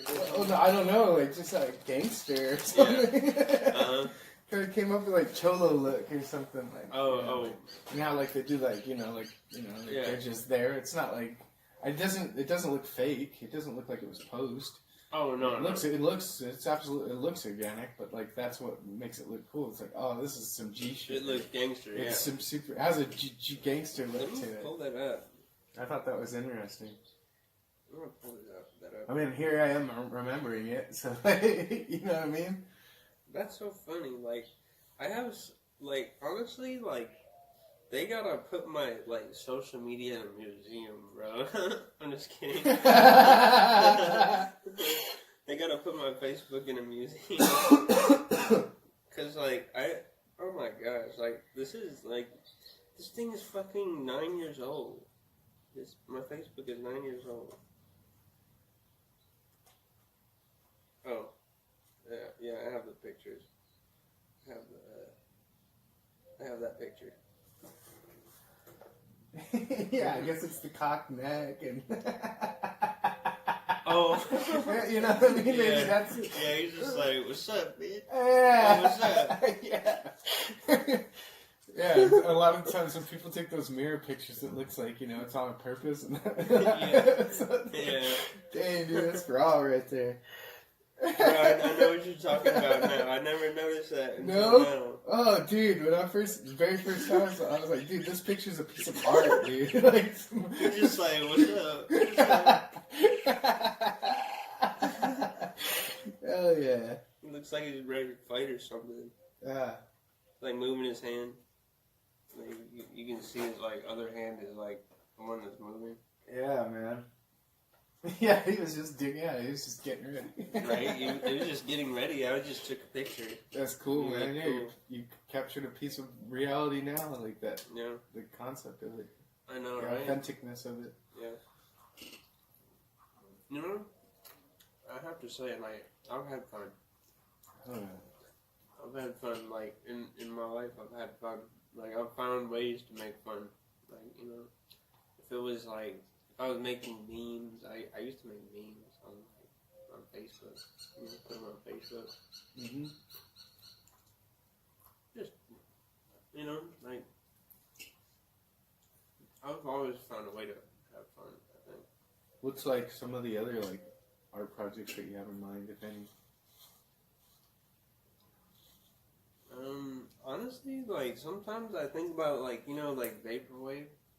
Mm-hmm. Vaporwave is a genre of music that's internet based. It's about the aesthetic of the album covers. It's more of a aesthetic and a sort of vibe than it is a genre of music. It's kind of a vibe but it's a genre on the internet, and wait, what? I've never even heard of it. But Vaporwave? Yeah, vaporwave. Yeah, I don't even What know. were we talking Never about even heard before of it. this? Before vaporwave? Fuck, I Right. cannot remember. That picture? The video is gonna show it. We're gonna look stupid. Who gives a shit? Oh well. Yeah, I don't even know, Really, I don't even know if we use this shit, Oh well. I'm gonna kick myself in the pants when we watch this and we'll be darn. That's where we fucked up. We lost track there. Oh, that's why I said I need other. Well, not need, but I would. It seems like it would be awesome, if other people would help in the helping of that. 'Cause somebody could just say, "Oh, you were doing this," blah blah blah. You know what I mean? Yeah. I have to go and watch your other podcast though, because I feel like that's it doesn't get any realer than that. Because you said, it was in your tent. Yeah. You're just chilling Yeah. in your tent. That sounds like a lot of fun, but it's just that. I don't know. It's crazy. It is a little bit crazy, being by yourself and just talking to the screen, "Hi, y'all," and there ain't nobody there but a light in your face. All right. It makes you feel like you're some kind of creep. There's two of us, And so they it's just not as bad. Yeah, and like you said, if we had a third or fourth or whatever, it makes it a lot better. I think these are I don't know. Yeah, you kind of forget that camera. Yeah, it's easier to get into an actual conversation that's not forced or whatever. Yeah, because I feel like at the beginning it was a little bit forced. Yeah, A man. little bit. Yeah, but this is your first one. This is why I'm hopefully we can do more and stuff like that. That's why that's why I always ask people that I do it with if they would help me do the next one or even you know what I mean yeah, because I did one with Alex. Alex was helping me. I wish Alex would come around. I think the last time I stopped here, I was asking for those guys' numbers because they really were helping me out as far as he's like, oh, let me get Alec in this, and it was that team of people. Mm-hmm. So it was oh, that's really cool, Yeah. So but for whatever reason, it kind of fell apart because of the part of not controlling it. You know what I mean? Yeah. It's I let it kind of fade away or whatever. I don't even know, but yeah, dude, Damn, I smell barbecue. It's all over. Oh yeah, no, it's been out here since you took the phone call. It smells really good. Yeah, it's super good. It's my neighbor right here. I was telling my friends this the other day this story, so I might as well tell you because we're on the topic. There's a barbecue in the Renaissance Festival in Texas, like the largest Renaissance festival in America. They were making those big old turkey legs or whatever. Yeah. This dude was selling it. Say he was like pointed this way, and like you're like where I'm at. So like I'm this way, I'm behind his back. You know, well that's where the grill is. Mm-hmm. And there's like this like plexiglass like glass barrier between you and the food. Yeah. I put a box. First of all, I had all the money in my pocket. I had money, like over $100 in my pocket. I could have just bought one, but like, the Renaissance theme, I was like telling him, we're drunk. I told my friend, I'm like, I'll be a thief. Help end it, you know, from the old, like an old timey bandit. He's tricking me, like Robin Hood, you know. Yeah. Like, I'm playing. I'm in character. Yeah. So I've written it like, you know, you're drunk, I don't know, you don't think it's well, I guess, or whatever, you don't think shit out. I just like reached over this plexiglass into the grill pit and grabbed one of those hot ass chicken turkey legs, and like, I don't know, the fucking box under my feet shifted, like the plexiglass shattered, dude. It was like, and like the dude looks back. I got the chicken turkey leg. And I was like, oh shit! And I go running with it, and I was chewing on it while I was running, you know, drunk, laughing, chewing on this thing, running away. You know? Yeah, bro. And like my friends are laughing at me because I'm the only one getting chased. They didn't have to do anything but stand there and laugh. And like, you know, other people are in character too, so they're like, oh, get him! You know what I mean? Like in real life, dude, no joke. And like grown-ass men, like, made it there. It was like a dog can't fucking stop from chasing a cat. Like, they fucking saw it and like, poosh, started running after me. And like, so like, I don't know how many people, it was like 2 or 3 dudes that came up and they tackled me on the ground, dude. I lost my shirt. I did a scuffle, lost the turkey leg, and I picked up and ran again, dude. Well, they kept chasing, and I think, like, another person, I can't really remember, but, like, I think another person added to the chase. And they got me again, but when they got me this next time, like whoever got me, like, a real good bear hug. I couldn't go nowhere. He got me on the ground, and I was tackled by these people, right? And then a real cop, like a fucking state trooper, like, not state trooper, but, like, Texas fucking cop, you know? Mm-hmm. For like whatever security, you're like, oh look, a real cop. I was like, oh fuck. And he comes up and he's like, what's happening, you know? And he's like, this guy's stealing turkey legs. And I'm like, hell no, it's a lie. And he's like, well, why are you covered in barbecue sauce? It's all over your face. I'm like, I just spent the turkey leg I ate over there that I paid for or whatever. And then the guy who was running the booth. It was his booth. He comes running up. He was just like, he's like, what the hell, man? You know, like, he broke my. He wasn't really. I don't think he was like concerned about the turkey leg as much as like the plexiglass. Oh. And like I said, I had money in my pocket. I don't know how much money, but like, he was saying. So we were trying to talk it out. I was just like, dude, there's a misunderstanding or whatever. Like, you know, whatever I told him. I forget what I told him, but it was like to the point where the cop was like. Because we're out in the middle of nowhere, Texas, so like he would have to like drive like 50 miles to go get paperwork done and put me in jail and all that. So he was like, I think everybody was mutually trying to figure out this like that whole thing in the moment. And so I just like I could tell that. So like because he was like, oh well, they were talking about press charges. I was like, well, can we just avoid that if I like give you like that plexiglass has to be like $10-$20 and turkey leg $10-$20. Let me just give you $100 and get the hell out of here. You know, like well paid over what I did. You know. Yeah. And then so the cop was like, I'm okay if you're okay. And like the guy was like, yeah, give me the $100. You know. So I gave him the $100, and it was funny because like he was like, well, I was still gonna kick you out of the Renaissance Festival. I was like, all right, whatever. Mm-hmm. And like he let me out, and there's like a tree there was a fence. And a tree like that. I like literally did like a cartoon character. I like walked out and then just did like a U-turn, went up that tree, and dropped right back into the Renaissance Festival. I don't know. I was telling you that. I just thought that barbecue reminded me of that story. Right, it was a fun. It was a fun. I'm glad you told me that. That's pretty funny. It was a fun time, dude. I'm trying to think. Like, I have a lot of fun stories, but like, I don't know. Like, they're immature. They're like potty humor. I remember like me and my friends like in middle school we would like take a shit in a bag and then like light it on fire, like put it in a bag and light it on fire and ding dong get someone's door and run away. I wish the story would have just ended there though. It was just a shit in a bag and just stop the story there. Just like just shit in a bag. That's the story. No, we just What's the end of the story on that? That's fucking great. There's this girl on Facebook. She's always posting about like. It's kind of funny, but she'll be like posting about when mom finds the poop sock. I don't even know what that even means. The poop sock. Like, cause there's this one picture on the internet. It's like, mom found the piss drawer. And it's just this little toddler in his Superman like Halloween costume, and he's just crying because there's this drawer full of piss that's just like just open, and he's crying because his mom found out. Well, what the hell? But I mean, how do you have piss in the drawer? Like, how wouldn't it just like leak everywhere? Or whatever? I guess it was made of wood and it was waterproof. It was just sealed that with. Oh shit!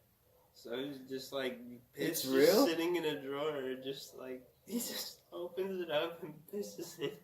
It's real.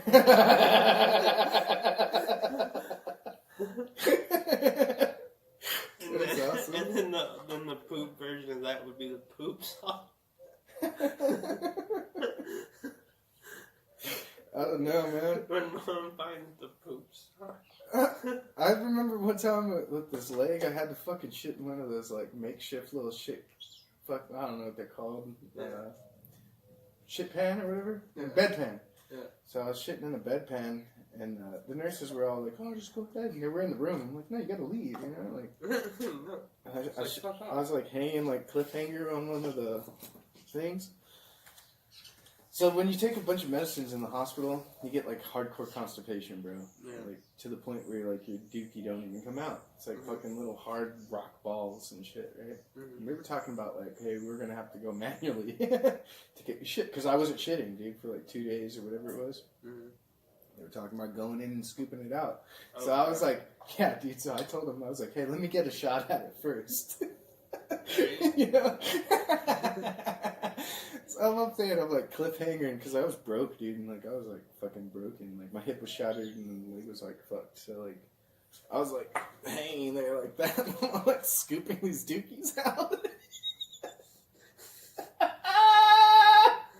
Because better I do it than somebody else, I figured. Right. Yeah. And then and they were dropping into the bedpan like tink tink tink, like little deer turds and shit. Like, it was gross. And then I didn't know what to do because they left the room.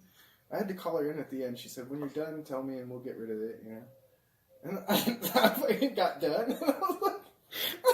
I like turned animalistic, I guess. I don't know. Yeah. I took it and I like scooted it over. Getting the furthest away from me and like climbed the shit. And it like slid under this like hospital desk dresser thing. And she comes into the room. I was like, "I'm done."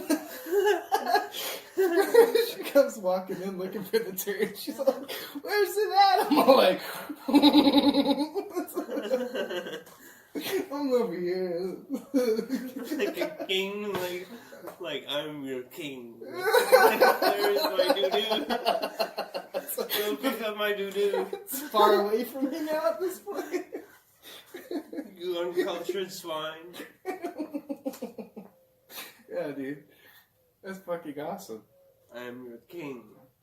I can tell you what to do. Pick up my doo-doo. Yeah, I just thought it was funny, like, the non-claiming of it. Like, Right. What were you supposed to do? Like, here's the turd, lady. And then boom, boom. Like 30 years old and shit. There you are. These are the turds you requested now. Nah, man. The turd you requested. This is my I turd. scooped these out just for you to take away. What are you doing with those turds? Cream. Anybody wants some ice cream? Oh, Ice man. cream. Yeah, dude. That's a funny realization of being in a new, what do they call it? Experience. That's an experience. I remember being in the A hospital. unique experience. Yeah. I remember being in the hospital off like 23 Benadryl. And like, I remember like I kept dreaming or thinking that I had my fucking, my iPod with me. I kept thinking that I had my iPod with me, and literally I would be like, I would catch myself, I would wake up, and I'd be like, just touching my hand like this, because I think like my iPod's in my hand, and literally this happened like not once, not twice, but this happened like maybe a good 10 or so times, you know, like, and I kept doing it because I was off the Benadryl, so I was just like, I kept thinking I had my like laptop with me, and like I kept like thinking that it was with me. Crazy. Yeah, man. Yeah, no, that's the drugs, dude. Definitely the drugs. 100%. But I was reaching for like hat brims that weren't there and shit. Like, dude, what the? Why? I have a hat, don't I? Like, I felt like I had a hat. what's my hat? Yeah, those drugs fuck your brain up a little bit, dude. Yeah. I mean, it goes without saying, but It's like, have you seen that meme where it's like me after I ate all my Xanax and like I'm questioning everyone where my Xanax went. Where's my Xanax? No. Like after you already ate it. Like, No, man, I don't know about that, but I've done that to pot though before. Like smoked Where's my my weed? Yeah, I've smoked my own pot and they got mad and thought somebody else might have smoked it or whatever. Fuck, bro. Yeah, dude. I used to get oxycodone from the hospital, and like they got me on a prescription where you can just get whatever kind of pills that you want, you know, like as you go, like as requested. What the And fuck? so I knew I only ever needed like, What the fuck? yeah, dude. Oh, Oxy 80s? Fuck, dude, 30s, I believe. Yeah. Oh man, you didn't get the Oxy 80s, bro? Maybe at one point, but The Oxy 80s are slappers. I was on the 30s, and they're little pink ones, you know? Yeah. And so, like, I was asking for, like, 3 every 4 hours or whatever it was, every 3 or 4 hours, which is, like, a ton. Yeah. That's a fucking ton. So, yeah, it's 90 right there if you're taking them all. But I didn't take them all, dude. I take, like, 2 out of those 3. Yeah. And then... Sell the rest? No, like the shit sock. I fucking would keep the pill socks. I had a sock because I'm in the fucking place. It was a care facility. It wasn't even a hospital. It was a care facility. Yeah. But like, I didn't want them to catch me with my fucking hidden drug sock. I think I was kind of doing it just to be bored. You know what I mean? Like I was in jail once, and like I had a contraband salt and pepper bag. And if you get caught with it, you get like 30 extra days. Really? Yeah, but the food was so fucking disgusting that I would fucking like smother everything with salt and pepper. Uh-huh. And like, I don't know why I'm like this or whatever. It's just it's like some kind of like gerbil behavior. Like, you know, you're just making little fucking hidden compartments with your goods. I don't know. I've just been that way, like with weed or whatever. And so separated from my regular weed, you know, like I just turned whatever it was that into the new weed or whatever. Like, so that the pills, I did that. And I saved up like 100 pills, dude, off to the side. And shit. I made a mistake of like trusting somebody I shouldn't have to walk off with them, just keep them for me when I got out of there. Damn it. Yeah, dude, and they fucking screwed me on it. But Of course they're gonna take it.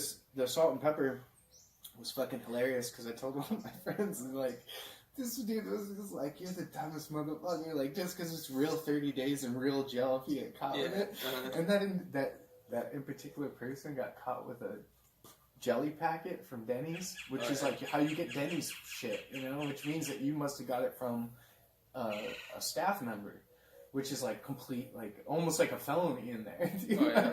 Yeah, dude, they were talking, he had a DUI, they were talking about giving him like 6 months for this jelly, bro. And he was like, yeah, this dude was like 35 years old at the time. Literal tears coming down because he had to go to court inside there. When he got caught, you get written up and then you got to go to court. Inside the jail. This dude was like crying. It's like, jelly?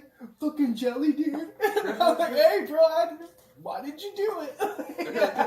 And it was the same dude that made fun of you made your bed, now lie in it. Yeah, it was the same dude that made fun of me for the salt and pepper thing. And then there was one contraband that I had to hide for real, which was like, they make these like crosses out of, they twist them up out of like Dorito bags and shit. They're fucking awesome, dude. These little twisted crosses. Well, I bought two, and it takes like 2 or 3 top ramen bags to buy one, and I bought those. Mm-hmm. And like, I don't know, if you work there, you get like 3 for 1. So every day that you're in jail, you get 3 days off because you work for them or whatever. So dude, I gotta get the hell out of here. They gave me like 3 months. I only had to do like 35 days because of this. I couldn't get trouble with my contraband, right? So I had stuck it in the middle of my peanut butter jar, like. So you're gonna have to dig peanut butter out of there to find this stupid thing. But it was crazy because they fucking took us out into it was like 2 a.m, and they were like tossing cells, and they're just like, grab nothing and go out to the door. And you go out with like 100 dudes, maybe even more. I don't know, like 150 dudes. I don't know, but like they're like in a quad area, like in high school or whatever. Mm-hmm. So like open space, and they fucking got us like butt ass naked, dude. And so, like, everybody's, like, butt-ass naked and away from all their things. And it's, like, fucking uncomfortable. And in the back of your head, you're like, shit, I really do have contraband back there. Like, yeah, right. I hope they don't look through my peanut butter. I never got busted. And then, to get out of jail, I had stuck it, that you're allowed to have paper in your mail and stuff when you leave. And I just stuffed that motherfucker out. So I actually got one of like 5 crosses that I bought. I got one of them out that way. Nice. Yeah, dude. I fucking took it out and I put it in between my mail and walked out with it. But who knows where that is now? It's just something to do, I guess. I don't know. Yeah. Some kind of mind game shit. Mm-hmm. I don't know. Some weird shit. Well. But I'm going to take off, man. Yeah. Cool.